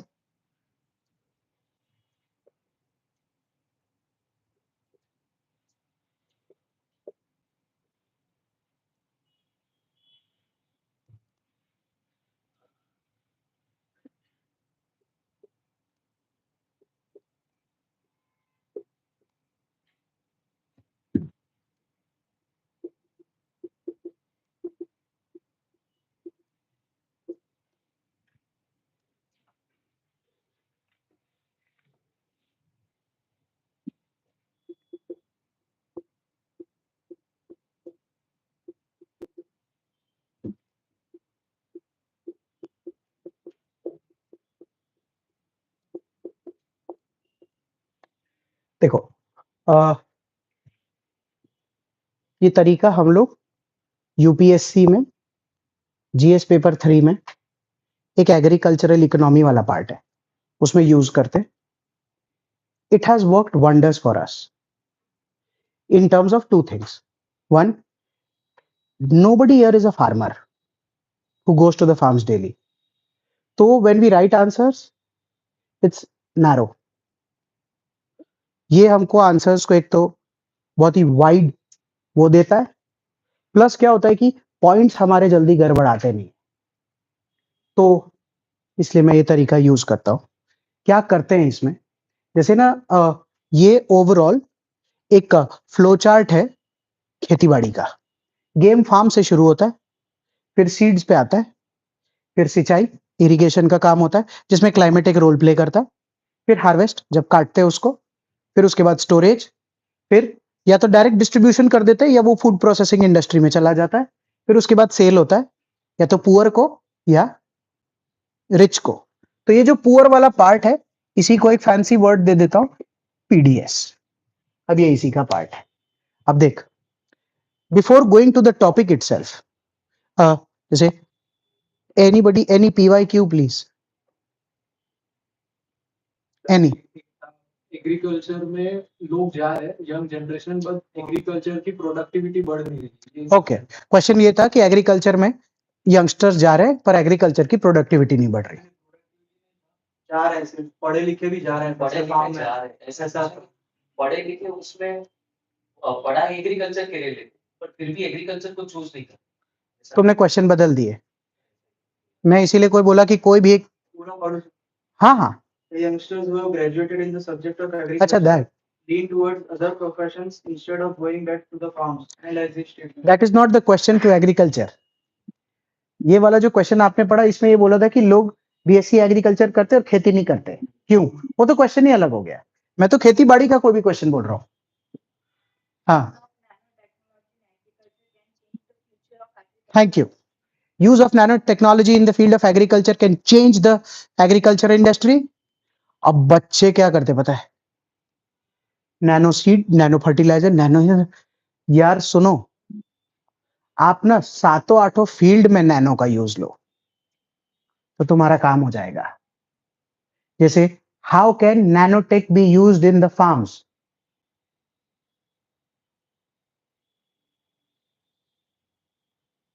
मेजरमेंट, स्क्रीनिंग, ये वो। पहले खेतीबाड़ी पहले ये टॉपिक समझते हैं। फार्म, फार्म पे 5-7 आइटम क्या है जो इंपॉर्टेंट है। अच्छा बाय द वे,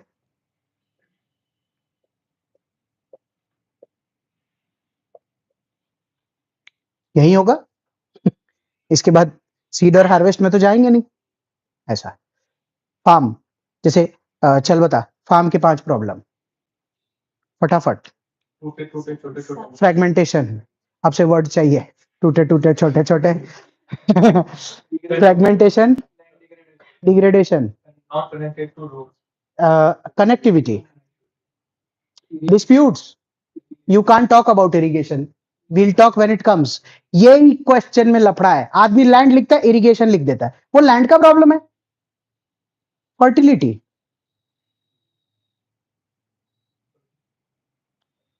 जिस टॉपिक पे उसके 5 बता, अगर तुमको सोल्यूशन देने को आ जाए किसी भी चीज का, तो ये 5 जो आइटम बताए यही लैंड रिफॉर्म भी है। How do you reform land? Fragmentation को ऑर्गेनाइज करना है, फर्टिलिटी को बढ़ाना है, डिग्रेडेशन को रोकना है, कनेक्टिविटी देनी है, ओनरशिप ओके करना है, लिटिगेशंस को कम करना है, ये वो लैंड रिफॉर्म हो तो गया। हर जगह की 5 प्रॉब्लम सबको पता है पर आर्टिकुलेटली नहीं पता है, तो इसलिए मैं एक बार बात करके निकलता हूं, फिर सारे पीवाईक्यू, सारे topic and we are done. Seed की 5 प्रॉब्लम, क्या आता है? महंगे, कॉस्ट, क्वालिटी, क्वालिटी, रिप्लेसमेंट का problem. Seed replacement issues, germination issues. हाँ, जैसे if you are aware, I am just talking a little technical, pluripotent, omnipotent, okay, anyways, easy ones. Problems of seeds, खराब हो जाता है। खराब, रॉटरी, हाँ? जैसे वो क्वालिटी में आ जाता है। I am saying see quality, quantity, accessibility, cost, technologically good. Seeds में सबसे भारी होता है चोरी, पत्थर के साथ बेच देते हैं, वो आदमी जाके सीड डाल देता है, बोलता है उगा नहीं। मौका मिलता है। सीड की ये प्रॉब्लम है, इरिगेशन की क्या प्रॉब्लम है? Power failures, access to water, access, अच्छा एक्सेसिव इरिगेशन भी एक प्रॉब्लम है, एक्सेस टू वाटर भी इरिगेशन की प्रॉब्लम है। Connectivity, low ground underground water level, बिजली, सरकारी स्कीम, एक्सट्रीम वेदर कंडीशन। अब तो तुम क्लाइमेट पे आ गए, तो जब भी इरिगेशन का आए तो क्लाइमेट के 4 पॉइंट लिख देना। Incessant rainfalls, random dryness, forest fires, heat, heat wave, सब तो इरिगेशन को। कनाल में सिल्टिंग, फोटो बनाने का, इरिगेट कैसे करूंगा भाई? तो कोई बोलता है स्प्रिंकलर से, अच्छा और बोलता है कनाल से, और पाइप से, और अरे वो देसी चापाकल से। इन पांचों की एक एक प्रॉब्लम लिख देना, प्रॉब्लम खत्म। वो सोल्यूशन लिख दूं क्या? फायदा हो जाएगा। जैसे सादा पाइप से, कोई करता है स्प्रिंकलर से, कोई करता है कनाल से, कोई करता है हैंड पंप से, कोई मतलब मोटर का यूज लेता है, जो भी मोटर पंप का यूज, हैंड पंप, कनाल से डायरेक्ट पानी खींचता है, स्प्रिंकलर से घुमाता है, पाइप से लेता है, और ड्रिप, अब वो स्प्रिंकलर ही ड्रिप, चल लिख देता हूं। हाँ, प्रॉब्लम कुछ नहीं होगा बट ठीक है। जैसे कभी भी क्वेश्चन इरिगेशन को लेकर आए तो तुम ये बता देना पाइप की क्वालिटी घटिया है, स्प्रिंकलर का मेंटेनेंस लगता है, कनाल में सिल्टिंग हो जाता है, हैंड पंप अंडरग्राउंड वाटर कम नीचे हो जाने की वजह से जाम हो जाता है, मोटर में पावर सप्लाई का प्रॉब्लम है, और ड्रिप इरिगेशन जो है ये टाइमली अपडेशन मांगता है, और इसके लिए टेक्नोलॉजिकली प्रो होना चाहिए farmer. These are the upgradation in irrigation that we can bring. कौन किस में? मेंटेनेंस, जैसे स्प्रिंकलर जब, हाँ इनपुट कॉस्ट अब तो सब लिख लेंगे, पर पहले फोटो तो आनी चाहिए कि कौन 5 से 6 इरिगेशन है जो करते हैं अपने। कि अब देख इनपुट कॉस्ट ज्यादा है ना, तो किसी में भी लिख दे, मारे कई प्रॉब्लम न थी। और खबर हुई आखू सेंटेंस जे छे ने ये सारी इंग्लिश में कंप्लीट, जो ये अच्छा है कि हाँ स्टूडेंट को पता चल रहा है और वो बहुत ही क्लियरली बात कर रहा है। और अगर इसमें इनपुट कॉस्ट ज्यादा लिखा तो इधर दूसरा ज्यादा, इधर दूसरा लिखना, इधर तीसरा। क्रिएट वेराइटी यार, show that person that you live on a farm. बीजू हूं है। So this is irrigation. जैसे अगेन हार्वेस्ट, इसकी प्रॉब्लम्स ये तो समझ आ रहा है ना हम क्या लिख रहे हैं। जैसे हार्वेस्ट की क्या प्रॉब्लम है? सबसे बड़ा प्रॉब्लम हार्वेस्ट का क्या है? सबसे बड़ा, हाँ वेस्ट। वो सबसे बड़ा प्रॉब्लम नहीं है, सबसे बड़ा प्रॉब्लम है व्हेन। अभी काट ले, 5 दिन में कटते हैं, थोड़ा बड़ा हो जाएगा, कल तूफान आ जाता है। आम के साथ तो ये बहुत होता है, गेहूं के साथ होता है, जो नॉर्वेस्टर काल बैसाखी आता है असम वगैरह में, उसमें भी यही होता है। आम के साथ ये होता है, ठंड के मौसम में ये होता है, पोंकवड़ा के साथ ये होता है, हाँ पैडी के, एवरीथिंग। इसलिए I said when is a bigger problem harvest में। जैसे सुनो, टेक, मैन पावर, सही है ना? जैसे क्लाइमेट, पॉलिसीज, ये सब हार्वेस्ट की बहुत सारी अलग अलग टाइप की प्रॉब्लम्स है अपनी। ये पता होना चाहिए कि कटते वक्त की प्रॉब्लम पूछ रहा है। एक मस्त बात, अब तो प्लॉट सेट हो रहा है। अगर मेरे को इसमें हार्वेस्ट की ही कोई प्रॉब्लम नहीं है तो मैं क्या बोलूंगा? What is the problem during harvest? अब सुनो जादू। In the end we get to know that farm ownership is not ours. During harvest we get to know that the seed quality was poor. During harvest we get to know that the field was not properly irrigated. और harvest की थी golden rule of this topic is, if you don't know this or even if you know this, take the past ones all in sequence. How do you get a good harvest बच्चों? Farm अच्छा करो, seed बढ़िया होना चाहिए, irrigate. ये golden rule है। हम harvest ही ठीक करने में लगे रहते हैं। अरे क्या गेहूं जितना उगा है उतना ही होगा ना, वो अब ठीक कैसे होगा, वो तो पहले से करना पड़ेगा ठीक। ये गोल्डन रूल्स है। स्टोरेज, क्या 5 प्रॉब्लम है? चूहे खा जाते। ओके, जैसे इंफ्रा, जैसे क्वालिटी, जैसे दिस इज भाड़ा देना पड़ता this is less, this is more लाला, मतलब ये वो इनफॉर्मल, वो उसके वो यार उनको क्या बोलते हैं, दलाल। दलाल से भी ज्यादा वो जो लाला लोग होते हैं जो अनाज स्टोर करके रखते हैं, उसके व्यापारी होते हैं अनाज के। Anyways, infra, quality, quality of the गोदाम, लाला। ये रैट वगैरह को अपने क्या बुलाते थे एक नाम से? पेस्ट अटैक नहीं होते, पेस्ट अटैक हार्वेस्टर इसके वक्त, अरे रोडेंट्स। हाँ, इसलिए वो वर्ड्स अभी लिख लेते हैं तो एग्जाम में आधा नंबर ही सही। उस दिन अगर रोडेंट लिखा है तुझे मैं याद आऊंगा कि हाँ रैट की जगह रोडेंट लिखा था। इंफ्रा, क्वालिटी, लाला, रोडेंट, जैसे रेंट, जैसे लोकेशन, वही location, logistics. The word is not transport, now we use fancy words, logistic, Gati Shakti. हाँ, ये इसके प्रॉब्लम्स है स्टोरेज के।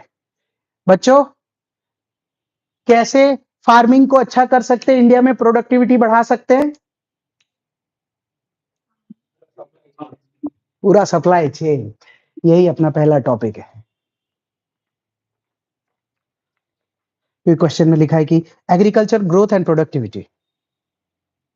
अब ग्रोथ पूछे हो तो एग्रीकल्चरल ग्रोथ कैसे लेकर आएंगे? मुझे सातों सेगमेंट का एक एक पॉइंट चाहिए आंसर में, या और sequence is compulsory as per my standards.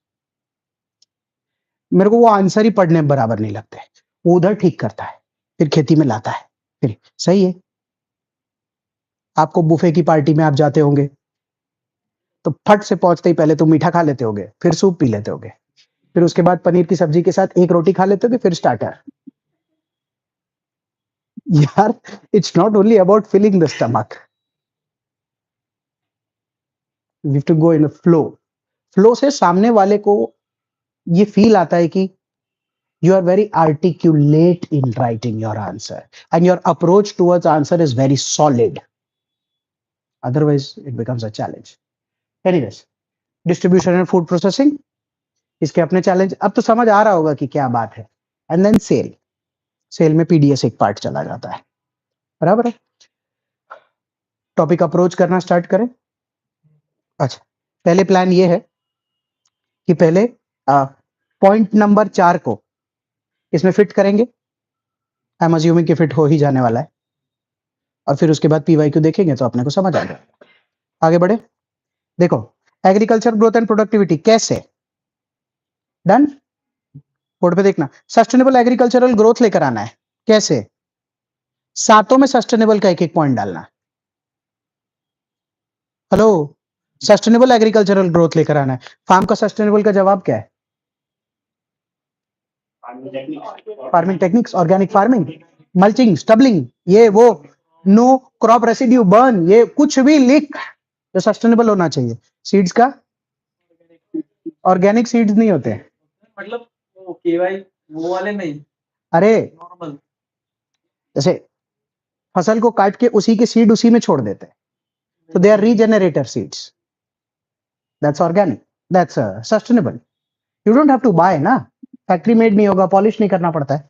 Irrigation या क्लाइमेट में, how do you make it sustainable? Drip irrigation, thank you.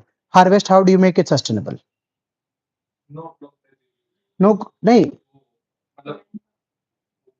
Stubble burning वगैरह नहीं करे तो। स्टोरेज, जैसे हस्क के स्टोरेज बनाकर अगर उनको रख रखे तो कोई भी तरीके से, जैसे पावर एफिशिएंट लेवल पर यूज होना चाहिए। खाली ऐसे ही बता रहा हूं, जैसे कोल्ड स्टोरेज के जितने गोदाम है ना बड़े वाले, वो सब के सब ना ऊपर का रूफ सोलर होना चाहिए। तो जितना भी कोल्ड स्टोरेज में नीचे अच्छा बिजली लगेगा, वो सब रिन्यूएबल से ही होगा। और कोल्ड स्टोरेज स्टैटिक जगह पर होता है, तो इसलिए ऐसा नहीं है कि कुछ इधर उधर हो सके।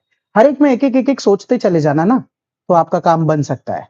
So that's how you make agriculture sustainable. And then there are good topics also, huh? You have to you have to read some good words also. जैसे एक पूरे इसमें एक ही गुड वर्ड है ये, but nano seed nano tech से लेकर ऐसे बहुत सारे वर्ड्स है ना जिसका यूसेज है। अच्छा चलो, I will come to that also. Sustainable agriculture concept, constraints. What are the constraints in sustainable agricultural growth? All this is not sustainable, this is not sustainable, this is not sustainable, this is not all।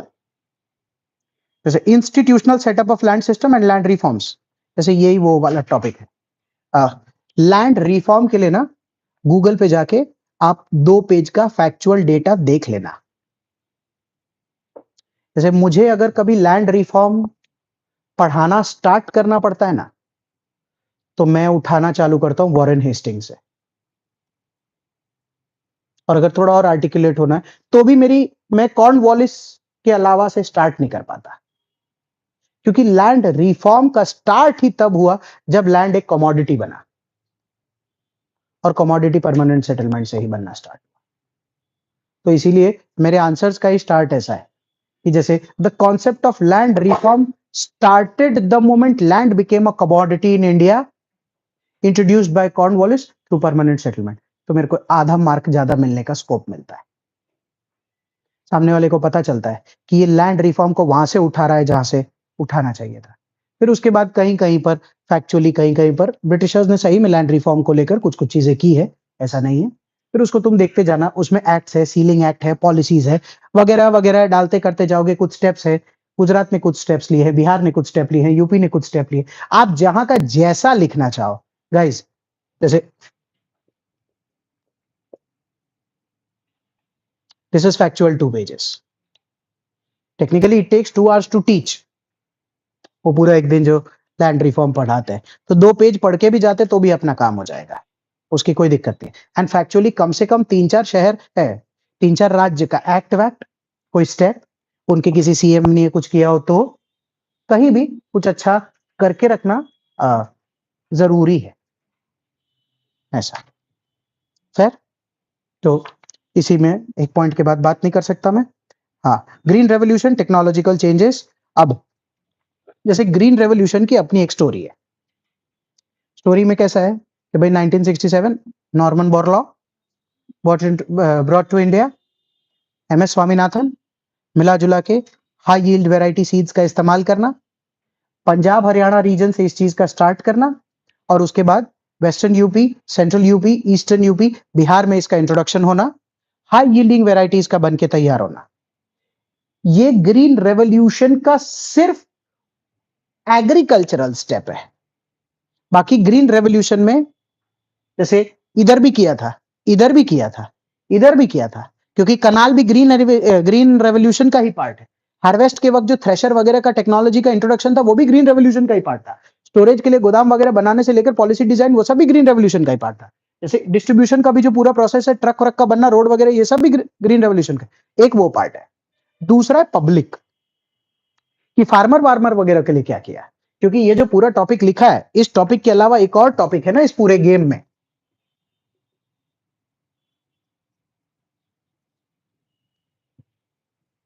Farmer. क्योंकि हम agriculture पढ़ते हैं, पर agriculture में काम करने वाले उस आदमी के बारे में नहीं पढ़ते। तो ग्रीन रेवोल्यूशन में थोड़ा फार्मर रिलेटेड भी बात करना पड़े। What did we do for the public, what in general public experienced, what happened. जैसे गुड 5 ऑफ जीआर सब जानते हैं ना, what are the bad 5 of GR? गरीब फार्मर्स को कुछ नहीं मिला उसमें, सोशल रिपरकशंस है, इकोनॉमिक रिपरकशंस है, इनइक्वालिटी ज्यादा बढ़ गई। बराबर है। देख, यहां लिख रहा हूं खाली, ग्रीन रेवोल्यूशन के 5 रिपरकशन में, एक है सोशल, अमीर फार्मर गरीब, गरीब फार्मर गरीब। एक है इकोनॉमिक, कुछ ही एरियाज में हुआ। एक है एनवायरमेंट, बराबर है। जैसे पंजाब और हरियाणा का जो सॉइल है अभी, it is turning white almost. जैसे वो जो सॉइल हुआ करता था, अब उसको हम लोग ज्योग्राफी की भाषा में रे एंड कलर बुलाते हैं। It has turned almost white and it is due to usage of extra pesticide, fertilizer and everything. So we have seen environmental repercussions also. जैसे political repercussions also. तो ये इसके facts है एक अलग प्रकार के।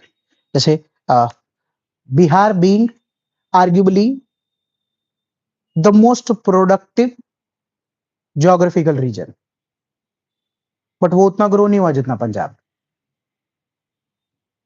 तो सोशल डिस्पैरिटी भी आ गई है। जैसे अमंग कास्ट्स ऑल्सो, आप में से कोई भी वो इवेंट वगैरह जानते हैं, धलचक भगोड़ा वगैरह? अच्छा, जैसे नक्सलिज्म, नक्सलवाद का कॉन्सेप्ट जो है, it is somewhere, it has a linkage with green revolution, between ऊंची जात एंड नीची जात वाला पूरा कॉन्सेप्ट। ऐसा तो सोशल थोड़ा पढ़ने से भी आता है। I am not very sure कि अब ग्रीन रेवोल्यूशन पे इतना क्वेश्चन इंपॉर्टेंट है क्या, क्योंकि मैं जब पेपर देखता हूं मेरे को लगता है इसमें से 5 क्वेश्चन बनाने, तो रेलेवेंट क्वेश्चंस बनाने में लगता है यार आज का कुछ पूछो, मतलब उसका क्या पूछना, बट टॉपिक डिस्कस हो रहा है तो कम से कम वो पता होना चाहिए। गुड लिखने की नौबत आई ना तो यहां से लिख लेना, अगर खेती बाड़ी में बैड लिखने की नौबत आई ना तो यहां से लिख लेना। ग्रीन रेवोल्यूशन का सबसे बुरा पार्ट क्या था? Land fragmentation. मतलब जिस जिसके सारे बुरे याद है सब ग्रीन रेवोल्यूशन का पैदाइश तो हो ही सकता है, probably. That is not a big challenge. फिर ओके, इंस्टीट्यूशनल सेट, अच्छा land reform, green revolution and technological changes. Technological changes में एग्जाम में क्वेश्चन नहीं आएगा। टेक्नोलॉजिकल चेंजेस में एग्जाम में क्वेश्चन आएगा आज का, आज का। चल बता, ऐसे 6 field of technological changes in the field of agriculture. Okay wait, biotech, nano, ICT, information communication technology, और नहीं, स्मार्ट क्लाइमेट, मैं कह रहा हूं tech, tech, biotech, nano, ICT is drone. We are talking about sectors, you are being specific. AI, AI,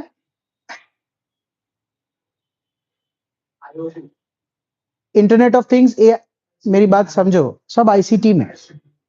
जैसे UPSC में, okay, people who have been preparing for civil services, UPSC, GS paper 3 में, science and take में 8 topic लिखे, और ये 8 sectors है technology के। एक नैनो है, एक बायो है, एक कंप्यूटर लिखा है, एक आईटी लिखा है, मैं बता रहा हूं एक स्पेस लिखा है, बराबर है? और बताओ तुम, क्योंकि वो वाले बताना जो खेत में हो। स्पेस भी, अब वही बात है, पर आईसीटी ही है। एग्रीकल्चर का स्पेस से कुछ नहीं, it is information communication technology, क्योंकि रोबोटिक्स भी लिखा है। अब मैं इसमें घुसेड़ना नहीं चाहता। खेती बाड़ी में health is another sector. These are the sectors which is going to impact the health. We are talking about technology. You know what people do? बताओ what people do here. देखो इधर, ये देख इधर, ये टेक्नोलॉजी के सेक्टर है ना, तो इसमें लोग क्या करने लगते हैं पता है? They start mentioning the ones, और they either start mentioning the sector. मतलब सर, मतलब वो ये बोलने लगते हैं कि एआई, आईओटी, और फिर यहां लिखने लगते हैं हेल्थ।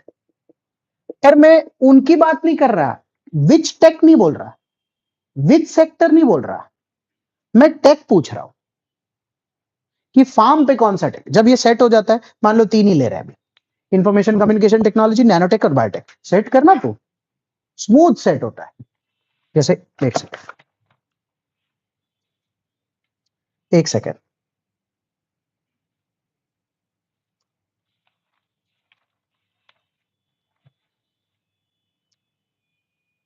जैसे I am just taking an example of biotech, bio fertilizer, gene transplantation, bio pesticide, genetically modified rice fortification, ये सब बायोटेक में आया ना।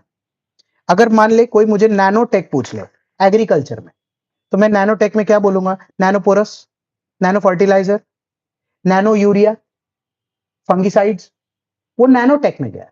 कोई आईसीटी बोलता है तो ड्रोन बोल दूंगा, और जो बोलना है वो बोल। तो उस तरीके से एग्रीकल्चर का सेक्टर तैयार होना चाहिए। फिर उसमें, पर ये क्या है, ये जो बात है ये बहुत मतलब बहुत ऐसा सॉलिड बात है। वो लिखते वक्त उतना वो नहीं आता है कि कोई बच्चा नैनो लिखे टेक या आईसीटी लिखे और फिर उसके अंदर ड्रोन व्रोन और आईओटी और वो लिखे, फिर वो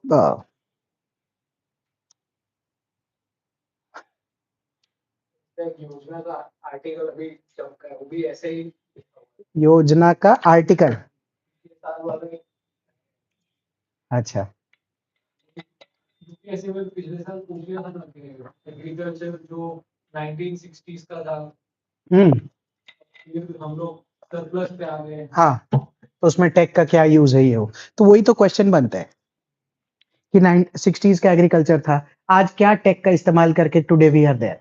तो अब क्या होता है, बच्चे डायरेक्ट ये वाला लिखते हैं, using AI, using IoT. I am like fine, at least write 2 good lines of AI, how are we using AI. General लिखते हैं with AI we are doing. I am like यार, जैसे अगर मान ले नहीं आता है तो तू एआई का यूज करके खाली इतना ले ले कि हम फार्म मैपिंग कर रहे हैं, तो वो भी मेरे को चलेगा। एआई का इस्तेमाल करके हम लोग फूड प्रोसेसिंग या लॉजिस्टिक्स में ये देखते हैं कि अब वो ट्रक कहां तक पहुंची, तो भी चलेगा। पर कुछ तो पूरा लिख। जैसे इसका एक स्किल बता रहा हूं खाली, कि कोई भी एक एआई लिया, आईओटी लिया, और 1 2 3 4 5 6 7 अकल का इस्तेमाल करना कहां पे यूज हो सकता है, ऐसा नहीं कि रैंडम खेल जाए। So that can also help ऐसा, but it has to be a little on the articulate side, however the question is framed ऐसा। सो मूविंग अहेड, जैसे green revolution, technological changes is fine, capital formation in agriculture, कहां पर capital formation हो सकता है? सब जगह। Capital formation क्या होता है? सबसे टॉप कैपिटल फॉर्मेशन एग्रीकल्चर में किधर होता है? फार्म। फार्म उससे बड़ा कैपिटल है? हर खेडूत क्या उम्मीद कर रहा है? एक खेडूत दूसरे खेडूत से क्या बात करता है? उसने ये उगाया है 10 बीघा है, तारे 14, बोलता है मैं एक ट्रैक्टर लाया है, वो भी अगले साल ले आएगा। पर 12 से 14 बीघा करना अपने आप में कैपिटल फॉर्मेशन। कैपिटल फॉर्मेशन के क्वेश्चन में इसके बाद कौन कौन सी जगह है जहां कैपिटल फॉर्मेशन कर सकता है एक फार्मर? इरिगेशन, हार्वेस्ट में भी, थ्रेशर मशीन लाना, ये सब स्टोरेज में कर सकता है। हाँ, 3 जगह।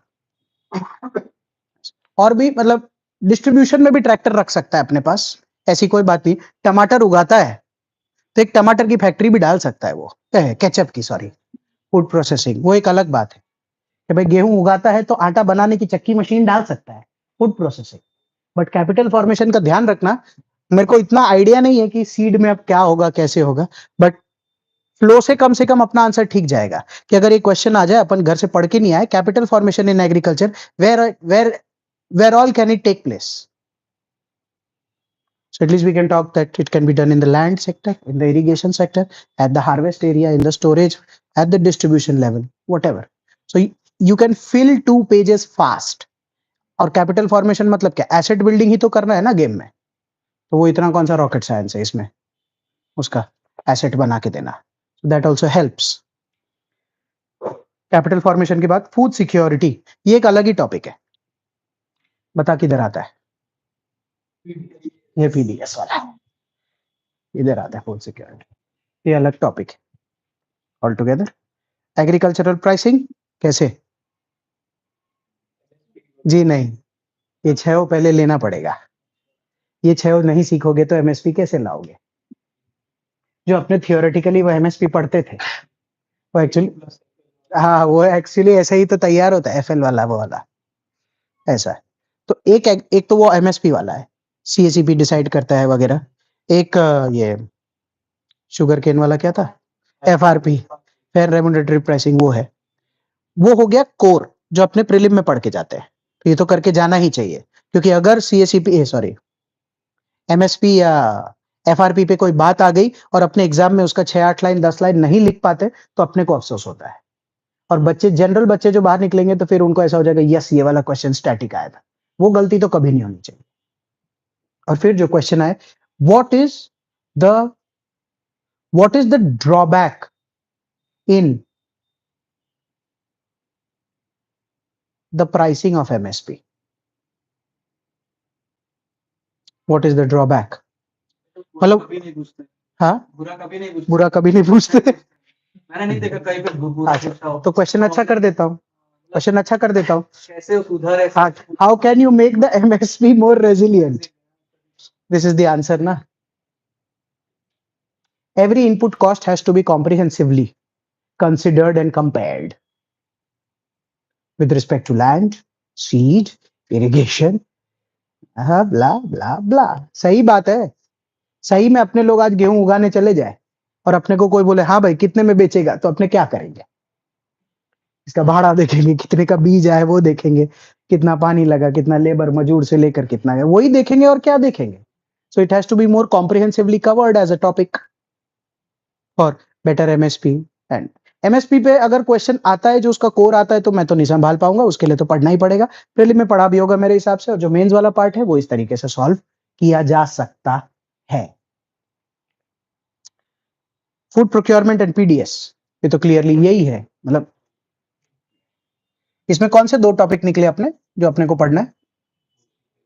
एक सिक्योरिटी है ना, एक प्रोक्योरमेंट वर्ड लिखा है ना, और कौन सा वर्ड था जहां मैंने बोला था कि ये PDS है?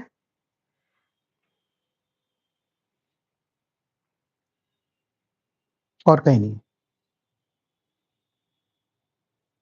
है ना। तो PDS वाला तो जैसे गूगल आता भी होगा मेरे हिसाब से, मतलब अब में भी था, हाँ बिल्कुल न्यूज में भी है। मतलब that's what I am saying कि ये टॉपिक को मेरा मेरा जो मन था ना आज, वो ये था कि इस टॉपिक को कैसे भी करके अपने थोड़ा अलाइन कर, क्योंकि मुझे आज अगर अलाइन करने दिया जाए ना इसको, तो मैं थोड़ा मतलब यही रखूंगा, कोई डिलीट नहीं करना। पर जहां पर रिडंडेंट वर्ड्स है, जैसे लैंड रिफॉर्म 2 बार है काय को, तो इधर देख लैंड रिफॉर्म, ये देख,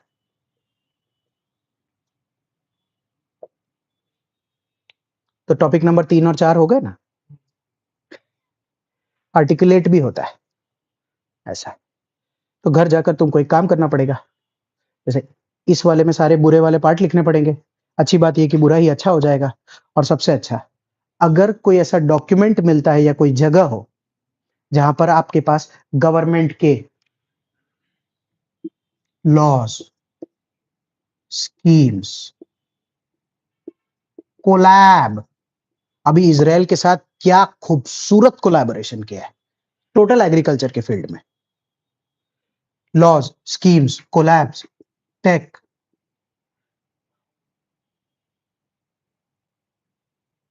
और क्या ला रहे हैं एग्रीकल्चर में जो पढ़ना चाहिए? एग्रीकल्चरल लॉज इसलिए क्योंकि अभी न्यूज में है तो लिखा है मैंने। स्कीम्स तो पूछो मत, कोलैबोरेशंस मैंने पढ़े अभी इसलिए, टेक नए वाले, और एग्रीकल्चर में क्या जिससे मार्क्स गैदर हो सके। कम से कम 3-3 भी 4-4 भी लिखे हुए हो ना, या फिर अगर थोड़ा मेहनत करने की इच्छा हो ना, तो हर एक का एक एक टेक, कि आंसर में अगर एक क्वेश्चन में ये आ जाए, in the field of agriculture how can we do technological, तो फिर काम बन जाएगा। ये 4 तो देखो, काम बनना चाहिए।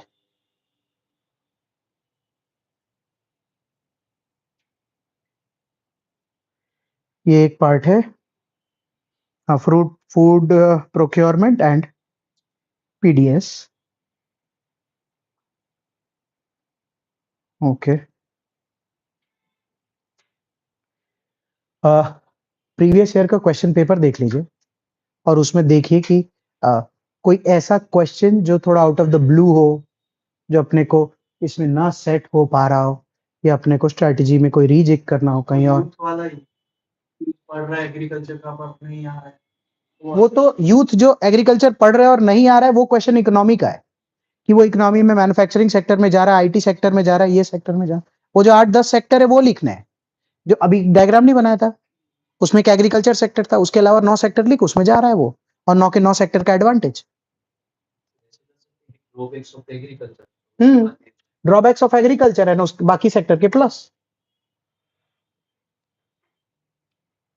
चल बता, यूथ के लिए इस पूरे गेम में ड्रॉबैक ऑफ एग्रीकल्चर कौन सा है सबसे top?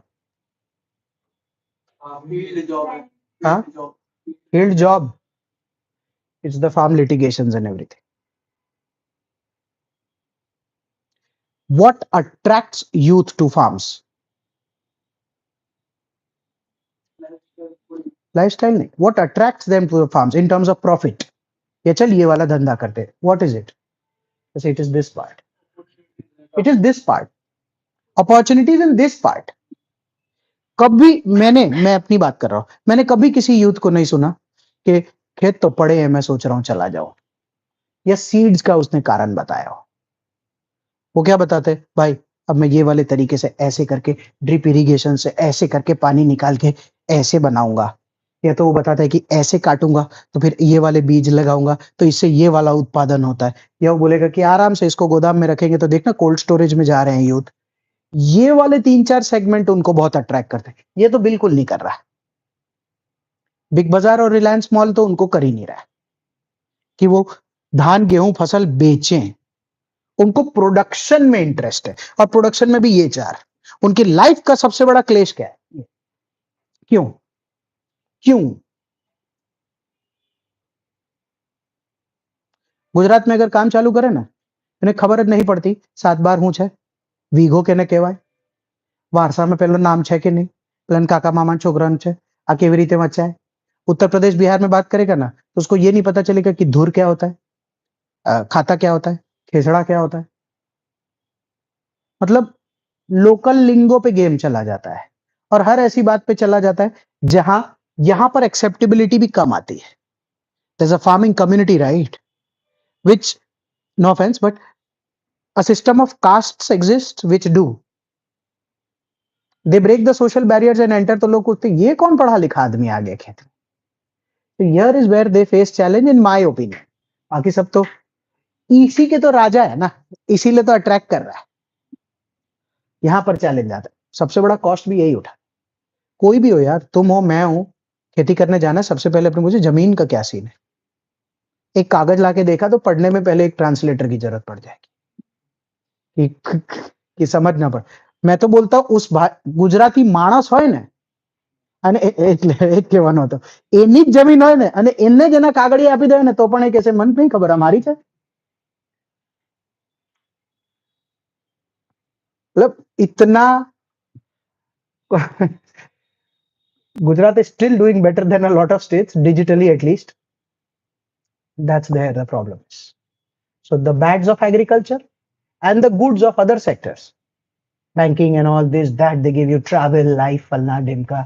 Youth wants to encash their knowledge over there, entrepreneurial spirit and whatever. So that's where this topic goes. 1, 2, 3, 4, right? बाकी के लिए नेक्स्ट टाइम मिले. ठीक है, थैंक यू.